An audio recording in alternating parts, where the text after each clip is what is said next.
요한복음 15장 1절부터 8절 말씀입니다. 우리 같이 한 목소리로 읽겠습니다. 나는 참 포도나무요 내 아버지는 농부라. 무릇 내게 붙어 있어 열매를 맺지 아니하는 가지는 아버지께서 그것을 제거해 버리시고, 무릇 열매를 맺는 가지는 더 열매를 맺게 하려 하여 그것을 깨끗하게 하시느니라. 너희는 내가 일러준 말로 이미 깨끗하여졌으니 내 안에 거하라. 나도 너희 안에 거하리라. 가지가 포도나무에 붙어있지 아니하면 스스로 열매를 맺을 수 없음같이 너희도 내 안에 있지 아니하면 그러하리라. 나는 포도나무요 너희는 가지라. 그가 내 안에 내가 그 안에 거하면 사람이 열매를 많이 맺나니 나를 떠나서는 너희가 아무것도 할 수 없음이라. 사람이 내 안에 거하지 아니하면 가지처럼 밖에 버려져 마르나니 사람들이 그것 모아다가 불에 던져 사르느니라.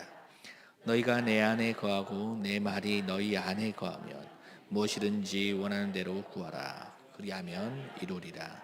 너희가 열매를 많이 맺으면 내 아버지께서 영광을 받으실 것이요 너희는 내 제자가 되리라.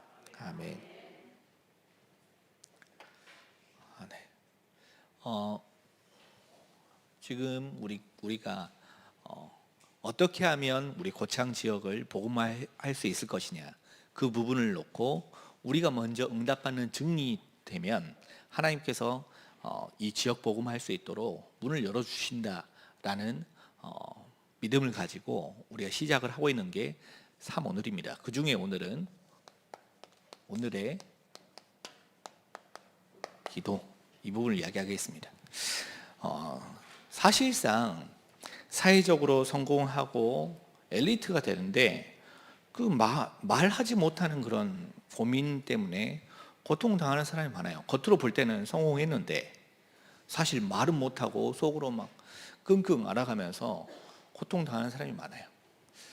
그리고 또 교회는 다니고 있는데 사실상 교회는 다니고 있지만 이미 마음은 전부 다 무너지고 낙심되고 응답은 없고 오랫동안 신앙생활을 했음에도 불구하고 복음에 대해서 오해하고 그런 사람들이 너무 많아요. 자, 또 문제 해결을 받으려고 교회를 와서 또 문제 해결도 받았어요. 그런데 정작 문제 해결을 받고 난 이후에 나중에는 더 큰 어려움 당하는 분들도 많이 있습니다. 자, 그 이유가 전부 다 왜 그렇습니까? 전부 다 뭐 때문에 그러냐면 기도를 놓쳐서 그렇습니다. 기도는 신앙생활에 있어서 가장 필요한 겁니다. 만약에 우리가 기도를 놓친다 그러면 신앙생활이 더 이상 성장하지를 못하고 발전하지를 못해요. 꽉 막힌 신앙생활을 해요. 그래서 우리가 말씀 이렇게 이야기할 때 우리가 영적인 양식 이렇게 이야기하지만 기도 이렇게 이야기할 때는 우리 영적인 호흡 이렇게 이야기하잖아요. 만약에 내가 호흡을 하지 않으면 밥 안 먹고는 뭐 한 끼, 두 끼 안 먹고도 참을 수 있죠. 배가 좀 고프긴 하지만. 그런데 호흡은 5분 숨을 안 쉬면 당장 죽어요. 그러니 모든 사람은 기도할 수밖에 없는 그런 상태로 하나님께서 창조를 하셨습니다.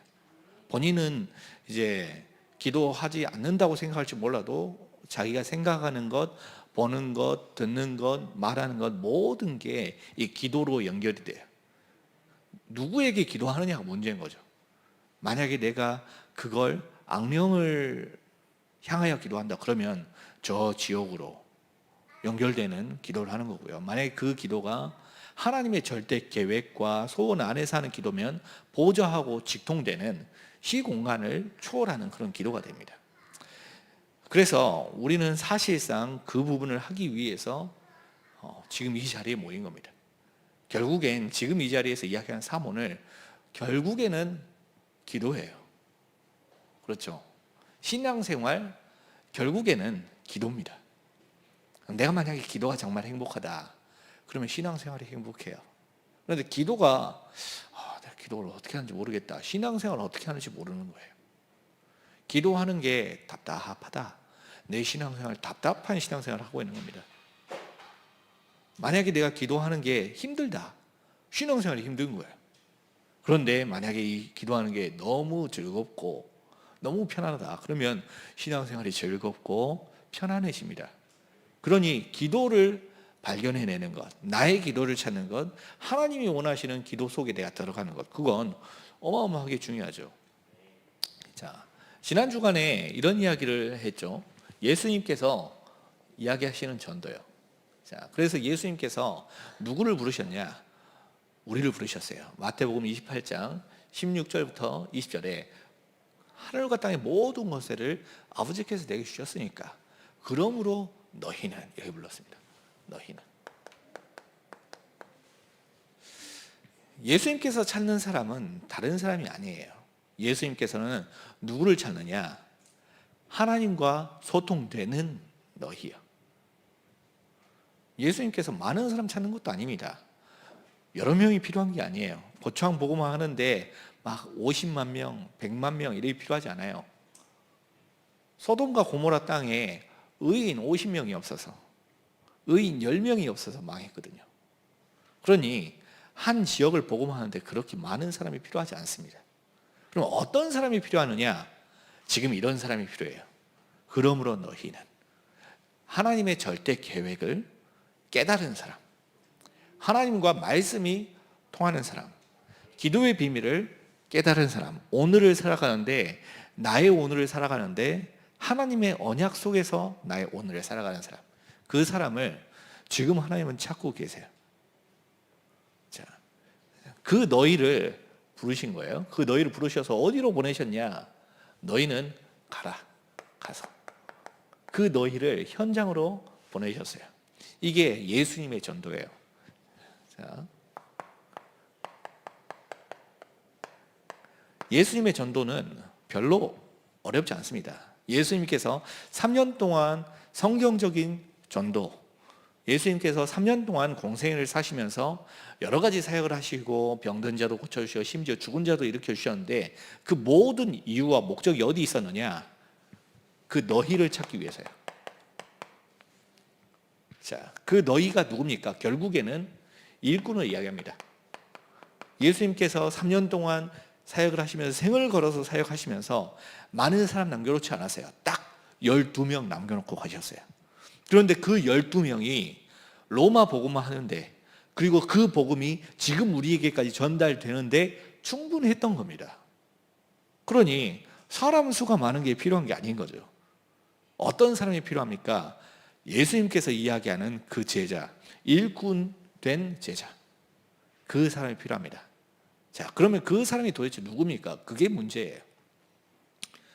우리는 전부 다 하나님께 쓰임 받으려고 마음을 딱 먹고 이 자리에 왔죠.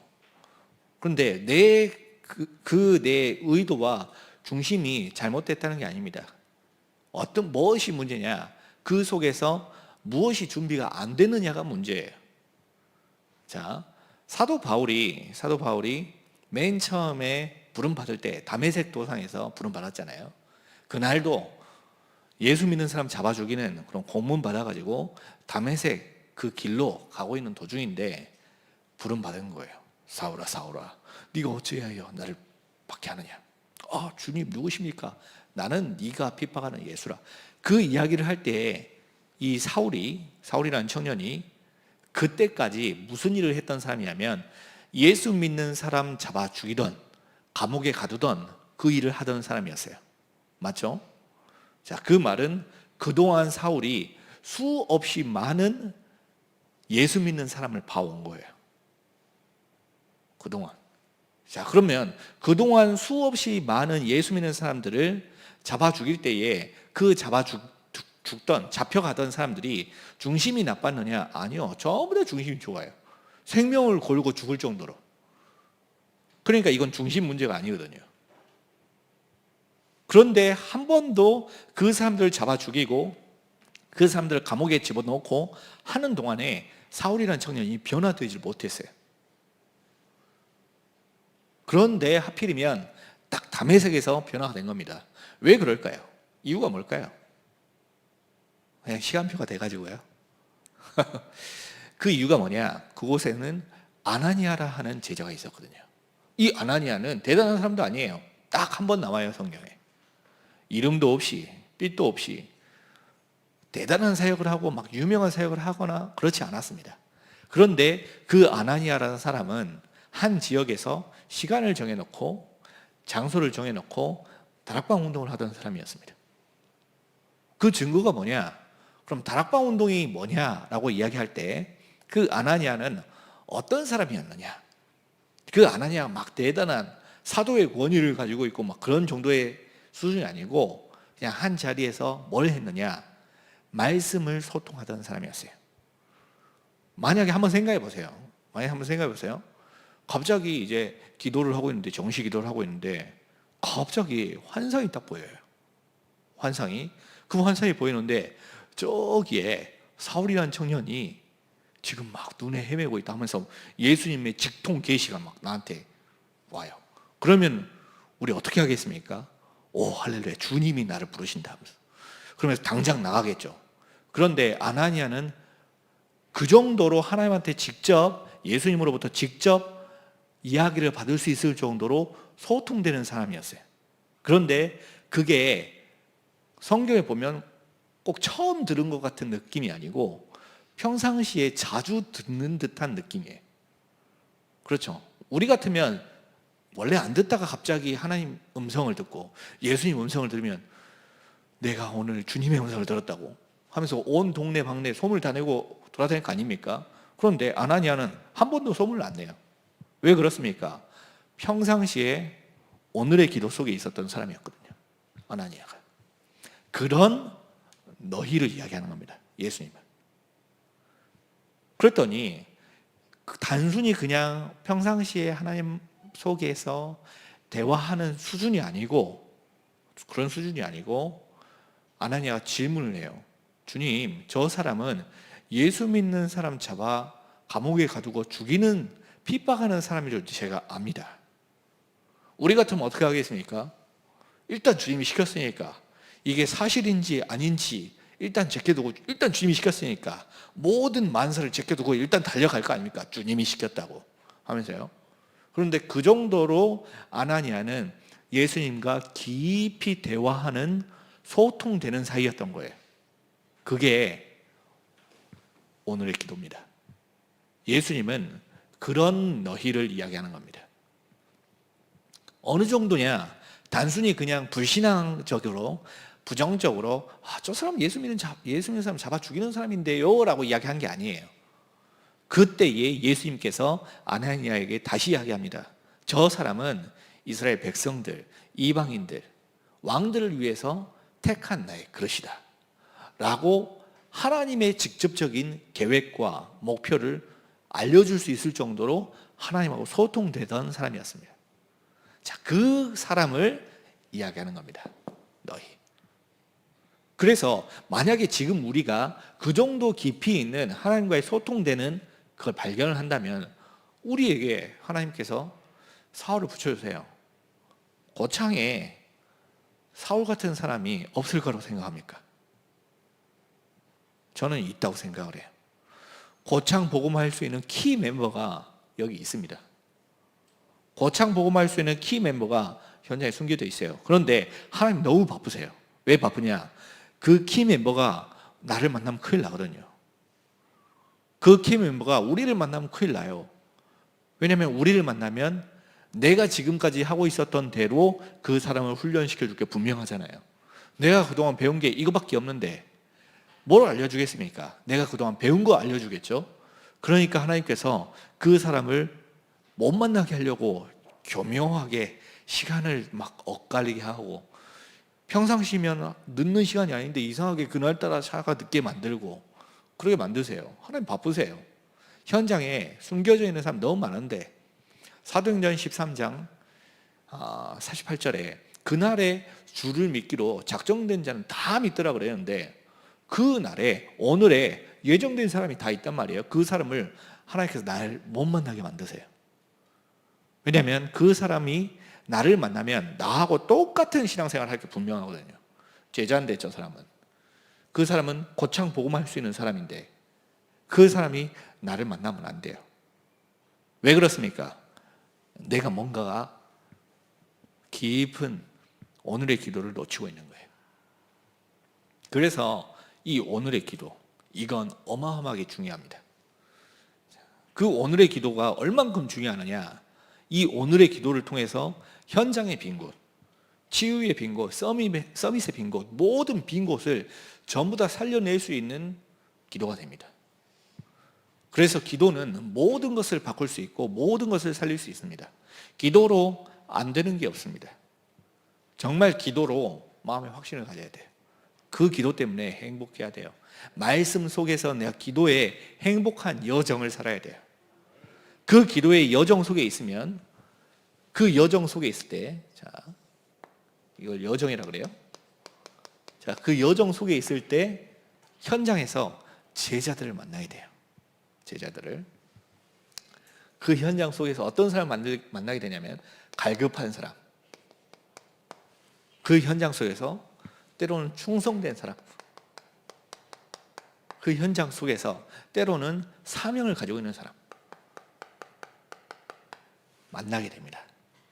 그런 사람들을 만나서 그 사람들하고 같이 237개 나라까지 가는 거예요. 그러므로 너희는 가서 현장을 이야기하는 거죠. 그래서 예수님께서 그 현장에 가서 모든 민족으로 말미암아 제자 삼으라. 아버지와 아들과 성령의 이름으로 세례를 베풀어라. 그렇게 이야기하세요. 자, 그리고 나서 이 응답 속에서 내가 너희에게 분부한 모든 것을 가르쳐 지키게 하라. 그렇게 이야기하셨어요. 그러니까 사실상 예수님께서는 처음부터 어떤 부분을 염두에 두고 우리 현장에 부르셨냐면, 이런 사람들, 갈급한 사람, 충성된 사람, 사명을 가지고 있는 사람, 그 사람들 현장에 숨겨놓고 그 사람을 발견할 수 있도록 나를 만들어 가시는 거거든요. 그래서 내가 그런 사람을 볼 수 있는 영적인 눈, 그런 사람들을 훈련시켜 줄 수 있는 영적인 준비가 딱 되어 있으면 현장에 갈 때마다 그런 사람들이 만나지게 돼요. 그 사람들과 같이 제자 운동, 그 사람들과 같이 교회 살리는 전도 운동, 그래서 지역에서 전도 운동이 계속해서 일어날 수밖에 없는 다락방 전도 운동이 일어나게 만드는데, 사실상 우리가 그게 안 된 거예요. 무서운 이야기죠. 이게 지난 주간에 이야기했던 다락방, 팀사역, 미션홈, 전문교회의 지교회입니다. 예수님께서 맨 처음부터 이 이야기를 하셨어요. 그래서 그때에 예수님께서 그러므로 너희는 가서 모든 민족으로 제자 삼으라. 그 제자들에게 메시지를 주고 우리를 현장에 보내셨어요. 자, 그런데 이 부분을 제일 잘했던 사람이 누구냐 할 때에 사도 바울이에요. 그 바울이 똑같은 전도를 했습니다. 어떤 전도를 했느냐? 그래서 지속할 일꾼을 먼저 만들고 현장에 들어갔습니다. 사도 바울은 제일 먼저 현장에 들어갈 때 혼자서 절대 안 들어갑니다. 그 현장에 들어갈 때 디모데, 실라, 누가, 그런 사람들하고 같이 현장에 들어가요. 신기하죠? 그런데 그 현장에 같이 들어갈 때 반드시 하나님께서 전도 운동이 일어나게끔 합니다. 그래서 전도 운동은 혼자서 절대 안 돼요. 만약에 그 대단한 사도 바울이 지금 이 자리에 와서 다락방을 해도 혼자서는 절대 안 됩니다. 왜냐하면 전도는 혼자서 하는 게 아니거든요. 그래서 바울은 제일 먼저 현장에 가서 내가 계속 평생 여기에서 사역할 게 아니니 여기에서 사역을 하다가 여기에서 계속해서 사역해 줄 수 있을 만한 일꾼들을 데리고 현장에 들어갔어요. 그 일꾼이 얼마나 중요한지 알았냐면, 자기가 돌에 맞아서 루스드라 성에서 돌에 맞아서 죽게 됐는데도 불구하고 다음날 다시 일어나서 또 현장에 들어갔어요. 왜냐하면 그 사람은 현장 살릴 수 있는 일꾼이거든요. 지속할 일꾼. 그 지속할 일꾼들과 함께 지속할 현장으로 들어간 겁니다. 그 현장에 들어갈 때 대충 우리 집에서 여기가 어디가 가까우니까 한번 여기로 들어가 봐야지, 그렇게 안 했습니다. 새 안식일에 딱 시간을 정해놓고 그 현장에 들어가요. 이같이 이 2해 동안 하매 시간을 딱 정해놓고 그 현장에 들어갑니다. 내가 얼만큼 시간 동안에, 얼만큼 기간 동안에 지속을 하면 하나님께서 거기에 어떠한 일꾼들을 붙여주실 것이다 하는 자기 나름대로의 성경적인 규례를 가지고 그 현장에 들어갔어요. 그러니 그걸 예수님께서 하신 전도를 그대로 똑같이 한 거죠. 그러니 똑같은 열매가 일어난 겁니다. 한 군데서 잘 안 됐어요. 하필이면 아덴 지역에 갔는데 아덴 지역에서 그냥 바울이 자기 지식 가지고 해가지고 안 됐냐, 그게 아닙니다. 아덴 지역에서는 이대로 안 했어요. 그대로 안 했어요. 빌립보에서 그리고 데살로니가에서 같이 전도를 하다 보니까 사역이 너무 많이 일어나거든요. 그러니 같이 갔던 일꾼들, 제자들을 디모데, 실라, 누가 이런 사람들을 그쪽에다 맡겨놓고 자기 혼자 아덴에 들어간 거예요. 혼자 들어가니까 역사가 안 일어나요. 희한하죠. 그래서 그 아덴에서 고린도로 딱 와가지고 있는데 다시 거기에서 사람들을 만난 겁니다. 언제요? 고린도 사도행전 18장 5절에 보면 그때에 얼른 부릅니다. 여기에 실라, 누가, 디모데 빨리 이 자리로 오게 해라. 그러니까 빨리 왔어요. 딱 온 날 그때 도착하니까 그때 하나님의 말씀에, 하나님의 성령에 사로잡혀 그게 나옵니다. 그게 예수님의 전략을 그대로 알게 된 거죠, 바울이요. 그곳에서 뭘 했느냐? 그곳에서 지속할 제자가 나올 때까지 사역을 했어요. 언제 거기서 빠져나왔느냐? 사도행전 16장 13절, 14절, 15절 거기 보니까 루디아가 나와요. 루디아라는 사람을 복음을 전해서 그랬더니 나를 주 믿는 자로 알거든. 우리 집에 들어와서 유해라. 또 가서 이제 기도처에서 기도하러 가고 있는데 귀신 들린 사람 만나요. 복음을 전했어요. 16장 31절에 주 예수를 믿으라. 그리하면 너와 내 집이 구원을 얻으리라. 그래서 간수장도 복음을 전했어요. 그리고 나서 16장 40절에 그 지역의 전도운동을 다 일으키고 나서 다시 가서 그 교회에 있는 식구들을 위로하고 가니라. 그러니까 언제 나왔느냐? 제자가 나올 때, 제자가 딱 설 때에 빠져나온 겁니다. 그 말은 무슨 말이냐면 이러한 모든 전도 운동에 대한 계획을 가지고 한 거예요, 바울이요. 우리에게 뭐가 필요하냐? 그게 필요합니다. 그런 너희를 찾고 계십니다, 예수님은요. 단순히 다락방 전도 전략 이렇게 하면 전도가 되지, 그거 아닙니다. 한 번은 이제 어떤 한 지역에 갔더니 어떤 분께서 저한테 그래요. 전략에 속지 말래요. 전도 전략에 속지 말래요. 꽤 유명하신 분이세요. 그런데 어떻게 저하고 친분이 있어가지고 저한테 하시는 말씀이, 저를 위해서 하시는 말씀이겠죠. 전략에 속지 말래요. 이렇게 하면 전도되고 저렇게 하면 전도되고, 그런 거 아닙니다. 제가 그때 그분이 너무 어르신이기 때문에 제가 뭐라고 말씀을 못 드리겠어요. 그런데 제 마음속으로 이건 전략이 아닙니다. 전략으로 되는 게 아니거든요, 전도는. 그럼 뭡니까? 진짜 그 전략을 실제로 전략처럼 활용할 수 있는 나의 영적 상태입니다. 그게 제일 중요합니다. 그래서 우리는 우리의 전도가 있습니다. 자, 우리의 전도. 자, 그러면 예수님이 알려주신 전도, 성경 가운데 가장 예수님의 전도를 제대로 현장 가운데 펼쳤던 바울, 그 바울의 전도를 우리는 이렇게 해석을 했습니다. 그래서 그 복음을 나의 것으로 만들어라, 개인화. 그 개인화하는 작업이 사실상 전부입니다. 이 복음이 나에게 얼만큼 뿌리 내려졌느냐에 따라서 열매를 맺습니다. 이 복음이 나에게 얼만큼 각인됐느냐에 따라서 계속해서 반복해서 똑같은 작품을 만들어낼 수 있습니다. 이게 나에게 딱 체질이 되어질 때 나도 모르게 똑같은 응답을 계속해서 받게 됩니다. 그 각인과 뿌리와 체질을 만들어내는 작업을 가지고 개인화라고 이야기합니다. 복음이 내게 된 거죠. 자, 그 개인화 가운데 개인화가 되어진 사람이 가는 곳을 현장이라고 그래요. 현장화. 자, 그런데 여기에선 굉장히 중요한 게 있습니다.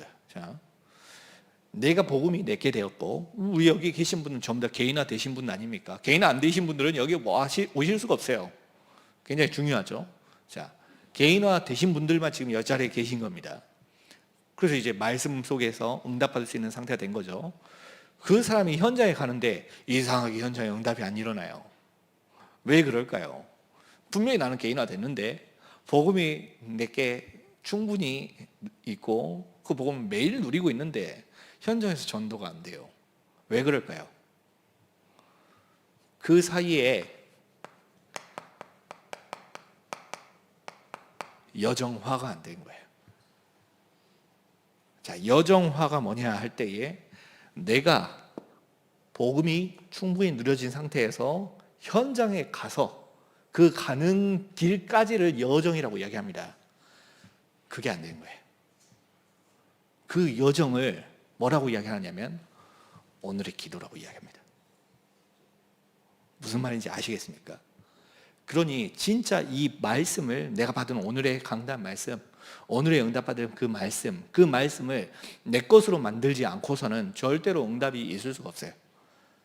그래서 그 말씀을 가지고 현장에 갔을 때에 현장에서 숨겨진 제자들을 만나게 된 거죠. 제자와. 하나님께서는 사실상 이미 다 준비해 놔놓고 부르십니다. 바울도 현장에서 전도운동 할 준비를 다 해놓고 현장에 들어갔습니다. 우리도 그렇기 때문에 현장에서 복음 받을 수 있는 준비를 다 해놓고 현장에 들어가야 돼요. 하나님께서도 그래요. 하나님께서도 이 세상에 이제 모든 천지와 만물을 딱 창조하실 때에 창조하신 특징이 있어요. 자, 하나님께서 우주 그리고 우주 공간과 우주 만물을 창조 안 하셨습니까? 하나님께서 공간과 우주 만물을 창조하시고 태초에 하나님이 천지를 창조하시니라. 천지를 만드셨죠. 자, 이 천지를 딱 창조하실 때 순서가 있어요. 그냥 막 대충 창조하신 게 아닙니다. 이 세상을 딱 창조하실 때에 허이 하니까 막 생기고 그런 게 아니에요. 성경에는 빛이 있으라 하니까 딱 다 생겼는데 그 가운데에는 어마어마한 언급의 세월이 그 속에 다 들어가 있어요. 우리가 뭐 볼 때 첫째 날 빛을 창조하시고 그 세상을 창조하시고 빛을 창조하시고 하늘과 땅을 창조하시고 뭐 그렇게 이야기하잖아요. 근데 되게 신기한 게 그 다음 한참 뒤에 해와 달과 별들을 창조하세요.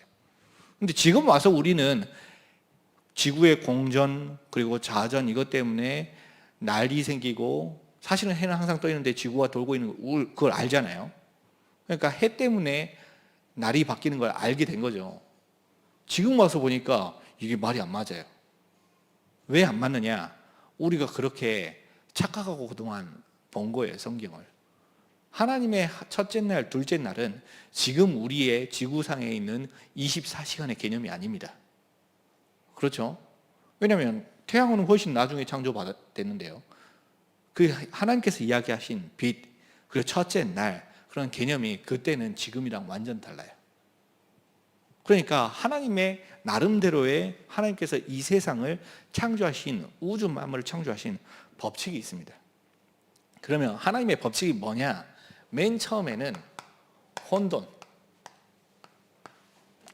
흑암, 혼돈, 공허, 흑암, 그게 1번입니다. 그래서 완전 무너진 사람, 현장에 빈 곳에 그런 사람들 많아요. 완전 무너진 사람이에요. 흑암 가운데 있는 사람, 혼돈 속에 있는 사람, 공허 가운데 있는 사람, 그런 사람들 너무 많습니다. 그 사람들에게 복음이 쫙 전파되는 거예요. 무너져 봐야 다시 올라갈 곳이 있습니다. 낙심하지 마세요. 목사님, 저는 왜 하는 일마다 안 풀리고 한도 끝도 없이 바닥까지 내려가는 것 같습니까? 바닥까지 내려간다고 생각합니까? 다시 올라갈 수 있는 기회가 생겼다고 생각 안 합니까? 내가 바닥까지 내려가 봐야, 절대 불가능을 경험해봐야 절대 가능되는 복음을 내가 바라보게 돼 있어요. 하나님께서 왜 예레미야를 사방팔방이 다 갖춰져 있는 그 시위대 뜰에 가둬놓으셨을까요? 그러면서 두 번째 하나님의 말씀이 예레미야에게 임하니라. 왜 하필이면 모든 사방이 좌우가 앞뒤가 아래가 전부 다 막혀있는, 바라볼 곳이라고는 하늘밖에 없는 그 시위대 뜰 감옥 안에 가둬놓았겠습니까? 이유가 있습니다. 그 완전 바닥까지 내려가고 사방이 막힌 곳에 있을 때에는 하나님만 바라볼 수밖에 없어요. 그게 하나님의 순서입니다. 이 세상을, 우주 만물을, 공간을 창조하신 질서예요. 완전 무너진 상태에서 하나님의 말씀의 능력으로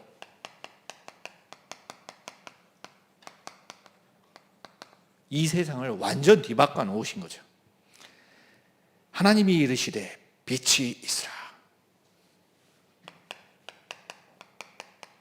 그 빛은 어떤 빛입니까? 모든 생명의 근원되는 빛입니다. 죽은 사람도 그 빛을 받으면 전부 다 살아납니다. 그 빛의 속에 들어가 있으면 그 속에는 모든 생명, 모든 에너지의 근원이 그 속에 있기 때문에 그 빛을 받으면 살아요. 우리 인간도 햇빛 없으면 죽는 거 아십니까? 햇빛이 없으면 안 돼요. 우리 인간도 햇빛을 하루에 몇 시간씩 딱 받으면 몸에 비타민 D가 생성이 돼요. 비타민 D가 생성이 되면 면역력이 올라가요. 면역력이 떨어지면 병 걸리기가 쉽죠. 그래서 군대에서 이제 혹시나 내가 잘못하면 영창에 딱 보내요. 영창에. 군대 안에 있는 감옥이 있어요. 그 영창에 딱 보내는데 거기에 들어가면 아무것도 못해요.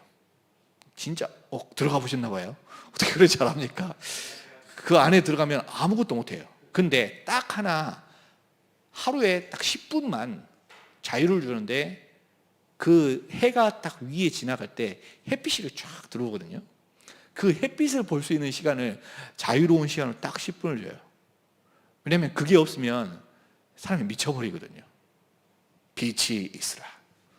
하나님께서 혼돈과 공허와 흑암이 가득한 그곳에 말씀으로 세상에 빛으로 세상을 창조를 시작하신 겁니다.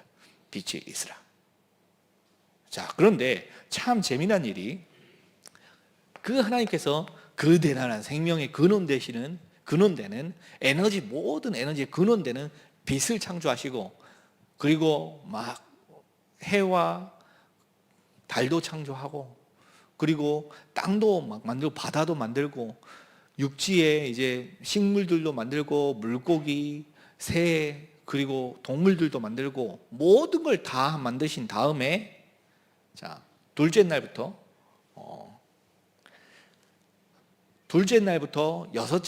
다섯째 날까지 모든 것을 다 만드신 다음에 마지막에 여섯째 날에 사람을 창조하세요. 자, 왜 사람을 마지막에 여섯째 날에 창조하셨을까요? 그게 왜 그러냐면, 이 모든 우주 만물을 사람에게 주기 위해서 마지막으로 창조하신 겁니다. 우리가 보통 이사를 가잖아요. 딱 이사를 갈 때 먼저 집에 우리가 들어가다가 그 이후에 침대 하나씩 가져오고, 냉장고 가져오고, 세탁기 가져오고, 그렇게 안 하잖아요. 완전 빈 집인데 페인트 칠도 안 되고 벽지도 안 붙은 집인데 먼저 사람이 딱 들어가가지고 오늘은 페인트 칠을 해야겠군 하고 페인트 칠하고, 오늘은 장판이 없으니까 장판 한번 깔아볼까? 그렇게 안 하잖아요. 제일 먼저 집에 들어가서 벽지도 바르고 장판도 깔고 전등도 고치고, 그것만 합니까?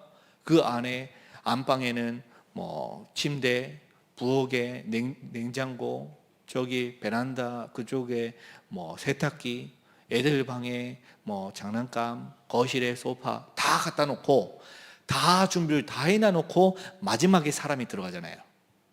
왜 그렇죠? 내가 그 집의 주인이니까. 하나님께서도 우리 인간을, 이 세상 모든 만물을 다 만들어 놓으시고 마지막에 사람을 창조하셨어요. 왜냐? 하나님께서 그 인간을 위해서 이 세상 모든 만물을 창조하셨거든요. 자, 둘째 날부터 여섯째 날까지, 그리고 나서 마지막 여섯째 날에 사람을 창조하셨어요. 그 이유가 뭡니까? 그걸 통해서 모든 인간이 모든 우주 만물을 충만하게 누릴 수 있도록 만들어 주신 겁니다. 그리고 나서 마지막 일곱째 날에 안식한 거예요. 자, 그렇다면 그러면 그냥 인간 보고 편안하게 살려고 했으면 여섯째 날로 끝이 나야 되잖아요. 그런데 더 중요한 건 일곱째 날이에요. 자, 더 중요한 건 마지막 일곱째 날입니다. 인간을 그러면 만든 목적이 뭡니까? 사람을 마지막으로 창조하신 다음에 마지막 여섯째 날은 안식하셨어요. 일곱째 날에. 그러면 인간을 만든 이후에 다음에 하신 게 있는데 안식하신 거예요. 그러면 인간을 만드신 이유와 목적이 뭡니까? 그 인간이 안식하게 하기 위해서 만든 겁니다. 그러면 인간이 안식하는 게 뭡니까? 그냥 아무것도 안 하고 푹 쉬면 됩니까? 그게 아니잖아요. 참된 안식은, 참된 평안은 하나님이 인간과 함께 할 때, 그때 참된 안식과 참된 평안함이 오는 겁니다. 그래서 그걸 누릴 수 있도록 하나님께서 이 세상 시간을 창조하시고, 그리고 공간을 창조하셔서 그 공간 가운데 모든 것을 다 만들어 놓으시고, 마지막에 사람을 창조하시고, 그 사람 창조하신 사람들에게 하나님과 함께 할 수 있도록 만드신 겁니다. 너는 생육해라, 번성해라, 땅을 정복하고 땅을 다스리고 땅에 충만해라. 그런데 너는 나와 함께 있어야 된다.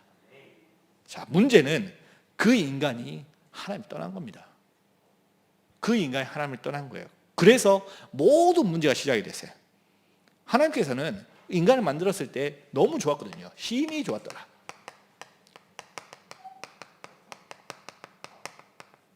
인간을 만들고 보니까 너무 좋아요.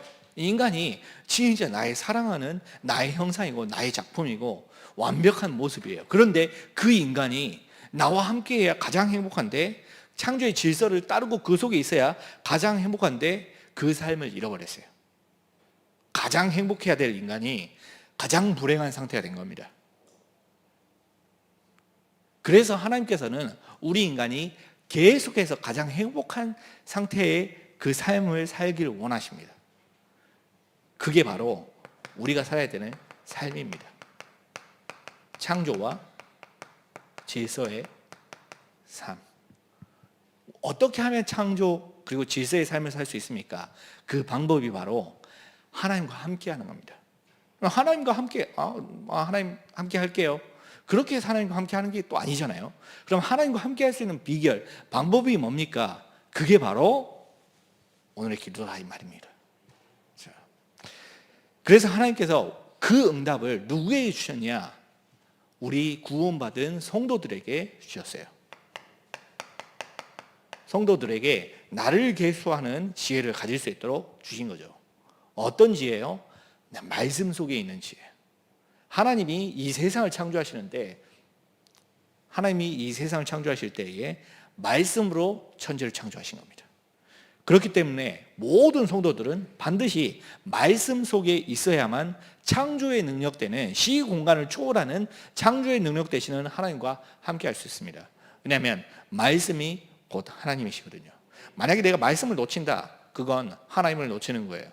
지난주에 이야기를 드렸죠. 말씀을 놓치면 하나님을 놓치는 겁니다. 자, 그런데 더 대단한 건 그 말씀을 놓친 기도를 하면 하나님 놓친 기도를 하는 겁니다.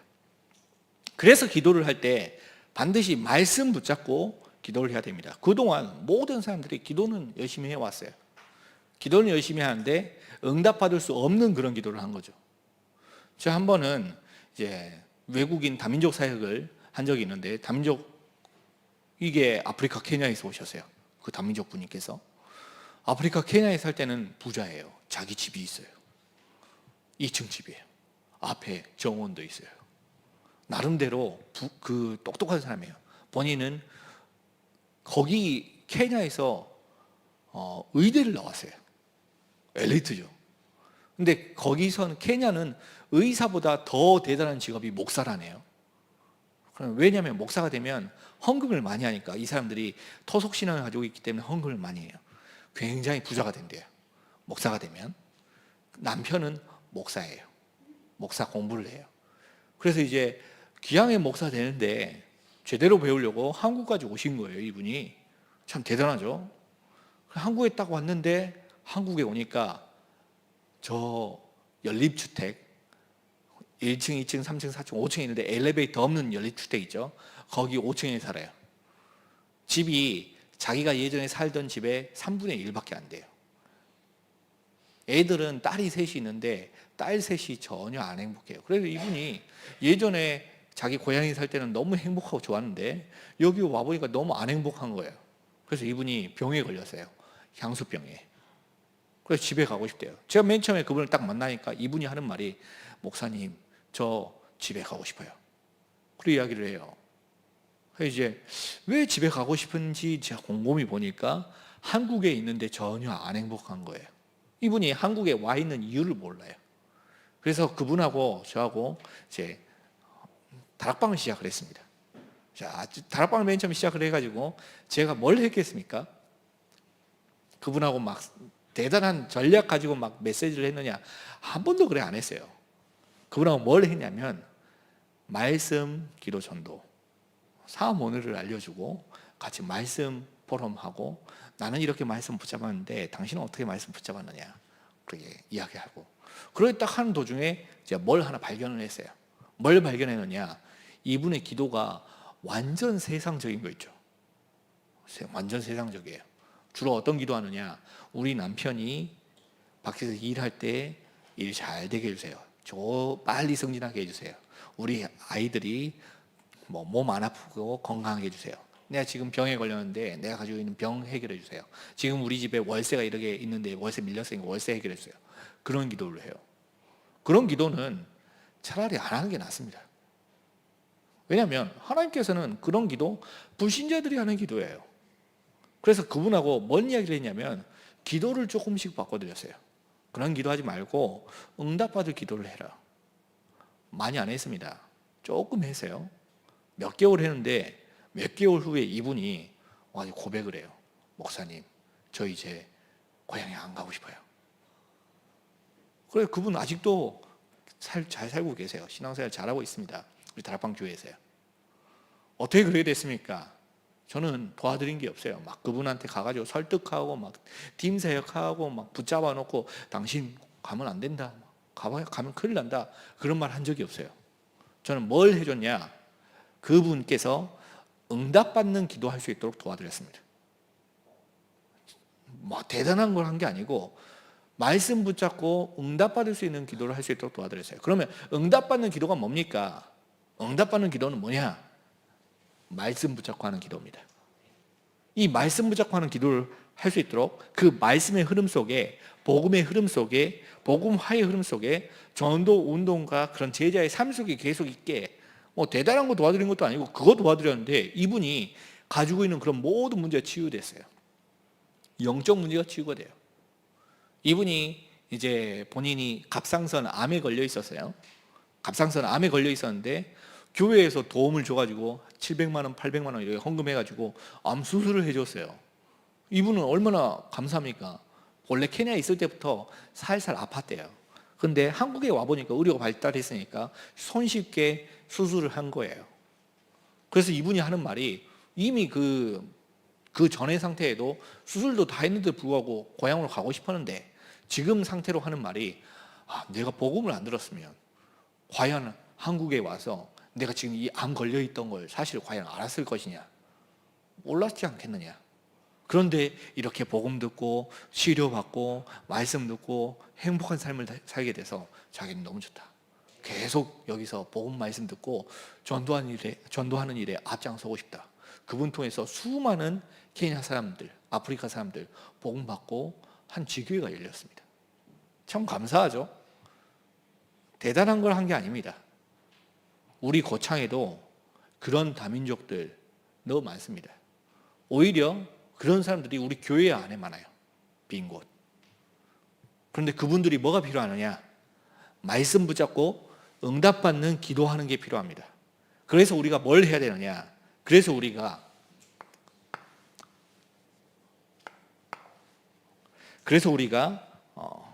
실제로 시 공간을 초월하는 하나님을 누리는 그 삶을 살아야 됩니다. 어떻게 하면 시 공간을 초월하는 그 삶을 살 수 있습니까? 결국에 시 공간을 초월하는 삶은 기도를 통해서 살 수 있습니다. 그 초월하는 방법 바로 예배 시간을 통해서요. 그 말씀 속에서 그 말씀과 내가 하나님과 소통되어질 때, 여정화가 되어질 때, 그때 그 응답이 시작이 돼요. 그걸 가지고 우리는 삼오늘이라고 이야기합니다. 자, 혹시 지금 지난 한 주간 동안에 우리 삼오늘 다 해보셨나요? 혹시 삼오늘 해보셨으면 저만 보이기를 싹 한번 들어보세요. 삼오늘 나만 보이기를 쭉. 네, 삼오늘 해보셨나요? 해보시니까 어떻던가요? 아, 좋아요. 네. 저는 삼오늘 해보니까 어떻냐면, 제가 삼오늘 해보니까 어떻냐면, 전에는 말씀이 생각이 잘 안 났어요. 전에도 사역을 안 했던 게 아니고 사역을 많이 했어요. 그런데 이제 주일날 이제 딱 말씀을 들으면 월요일날 그나마 제일 말씀이 잘 기억이 나요. 이제 화요일쯤 되면 살살 가물가물해져요. 수요일쯤 딱 되면 영 기억이 안 나요. 그러니까 딱 기억이 안 날 쯤 되니까 교회에서 만들어놨어요. 3일밤 예배. 그래서 수요일 예배를 만들어놔가지고 이제 에너지가 떨어지니까, 이제 배터리가 닳아지니까 다시 와가지고 충전하라고 수요일날 예배를 만들어놨나 봐요. 수요일날 딱 와가지고 말씀 들으면 다시 조금 생각이 나요. 아, 그래, 나 이런 메시지를 들었었지. 그리고 다시 목요일이 딱 돼요. 그러면 영 생각이 안 나요. 금요일쯤 되면 진짜 막 완전 하나도 생각이 안 나는 상태가 되면 또 해요. 금요 철야 예배. 금요일날 와가지고 또 말씀 들으면 또 조금 기억나요. 저는 그런 삶이 계속해서 반복되는 삶을 살았던 것 같아요, 예전에. 그러다가 토요일 되면 너무 기진맥진해서 이제 주일날 딱 되면 아, 내가 또 다시 위로 받아야지 하고 힘든 발걸음을 가지고, 무거운 발걸음을 딱 걸어가지고 교회를 오고 그랬어요. 그게 제 모습이었어요. 그런데 말씀 기도전은 사문을 속에 있으니까 어떻게 바뀌었냐면, 딱 주일날 들은 말씀이 월요일날 딱 듣는데 새로운 거예요. 오히려 월요일 되는데 말씀이 더 막 이해가 잘 돼요. 이제 화요일 딱 됐거든요. 화요일날 또 말씀을 아침에 듣잖아요. 그런데 지난 주일날 들었지 못했던, 월요일날 듣지 못했던 새로운 말씀이 또 기억이 나요. 생각이 나고 또 깨달음이 제게 와요. 수요일쯤 딱 되니까 말씀 한 바퀴 쭉 다 안 듣습니까? 수요일쯤 되니까 와, 월요일보다 화요일보다 수요일이 더 좋아요. 그리고 이제 평일날에 이제 사역을 하다 보니까 월요일날 만난 사람은 좀 제일 안 좋아요. 왜냐하면 월요일날이 제가 제일 희미한 때예요. 아직 말씀을 받았는데 그 말씀이 정리가 안 된 때. 그런데 그 말씀을 계속해서 곱씹고 다시 묵상하고 생각을 하는데, 이 말씀이 월요일 지나면, 화요일 지나면, 수요일 딱 되면 말씀이 많이 정리가 돼요. 아, 하나님께서 이런 의미로 이 말씀을 주신 거구나. 수요일날 딱 말씀을 듣는데, 수요일날 예배 딱 들어가면 그 말씀이 이미 정리가 된 게 거기에서 확인이 돼요. 신기하죠. 화요일날 집회를 가잖아요. 지난주에도 화요 집회 있었죠. 237 화요 집회 딱 가는데 주일날 들었던 강나 말씀, 지난 주간에 우리 나눴던 오늘의 말씀, 이게 그 자리에서 또 확인이 되는 거 있죠. 얼마나 감사한지요. 그 메시지 들으면서 이 메시지를 하나님께서 주시더라고요. 너무 감사한 거예요. 여정화. 그래서 그 말씀이 점점 확인이 돼요. 목요일쯤 됐어요. 금요일쯤 이렇게 딱 되니까 더 좋아요. 저하고 토요일날 만나시는 분들도 계십니다. 토요일날 만나시는 분은 주일날 그 이제 사역할 때 가져가는 종이 있잖아요. 저희 이거 종이 안 보고 메시지합니다, 그날은. 왜냐하면 그때는 강단 메시지, 사역 현장 메시지 이거 안 보고도 기억이 나요. 그 정도로 내 머릿속에, 내 뇌 속에 말씀이 각인이 돼요. 얼마나 좋은지요. 너무 좋아요. 그러니까 이제 사모를 하고 나서 제가 제일 좋았던 점이 뭐냐면 하루 종일 말씀이 생각이 나요. 아마도 우리 성도님들 가운데 사모를 실제로 해보신 분들 보니까 전부 다 하셨네요. 안 하셨습니까? 전부 다 하셨죠? 하신 분들은 제 말이 공감될 거예요. 정말 말씀이 계속 생각납니다. 와, 신기할 정도로 말씀이 계속 생각나요. 내가 원래 이렇게 말씀을 생각하던 사람이 아니었는데 말씀이 계속 생각나요. 나는 원래 기억력이 별로 안 좋은데 사모를 계속 해보세요. 특히 우리 랩런트들 사모를 많이 시켜요. 하면 어떻게 되냐면 머리도 똑똑해져요. 제가 원래 기억력이 별로 좋지 않습니다. 기억력이 별로 안 좋은데 기억력이 굉장히 좋아져요. 마치 몇 년 전에 있었던 일을 어저께 있었던 일처럼 기억이 나요. 우리 교회에 지난날 동안 계속 흘러왔던 그 메시지, 말씀 흐름을 이 자리에서 다 이야기할 수 있어요. 제가 원래 그렇게 대단한 사람이 아니에요. 그런데 하나님께서 저를 그렇게 만들어주세요. 우리 아이들, 혹시 아이들 가운데 기억력이 좀 안 좋은 애들은 일찍이 사모를 훈련을 시켜봐요. 이건 너무 간단하고 너무 쉽기 때문에 초등학생도 할 수 있어요. 어떻게 하면 되느냐? 그냥 나름대로 노트 가지고 쬐끄만한 공책에다가 말씀을 옮겨 적으면 돼요. 그거부터 시작하는 거예요. 얼마나 쉽습니까? 그냥 옮겨 적으면 돼요. 그런데 그때에 하나님의 성령의 역사가, 이 세상을 창조하신, 시간과 공간을 창조하신 창조의 역사가 내게 임하는 겁니다. 그래서 저는 사모를 하니까 제일 먼저 일어나는 변화가 말씀이 생각이 난다. 말씀 속에서 삶을 산다. 그게 제게 일어난 첫 번째 극적인 변화였습니다. 그걸 위해서 우리가 하는 겁니다. 사모늘의 시작. 자, 그래서 이 사모늘을 이렇게 한번 시작해 보세요. 형태를 가지고. 자, 제가 계속해서 반복해서 이 부분을 이야기하겠습니다. 자, 노트를 전부 다 구비를 하셨죠? 자, 노트를 구비를 하셨으면 노트를 절반을 이렇게 접습니다. 절반을. 노트를 왜 절반을 접느냐? 어떤 분들은 제가 이렇게 사문을 쭉 하라고 하니까 이제 노트가 아까우신가 봐요. 그래서 한 노트에다가 월요일, 화요일, 수요일, 목요일, 금요일, 토요일 걸 다 쓰시더라고요. 짧게 할 수 있으니까. 그렇게 하면 좋은 것 같은데 때로는 안 좋을 수도 있습니다. 하나님께서 사람의 뇌를 어떻게 만드셨냐면 사람의 뇌를 굉장히 단순하게 만드셨어요. 하루가 지나가면 어제 일은 잘 기억이 안 나고 오늘 새로운 하루를 살게끔 만들어 주셨거든요.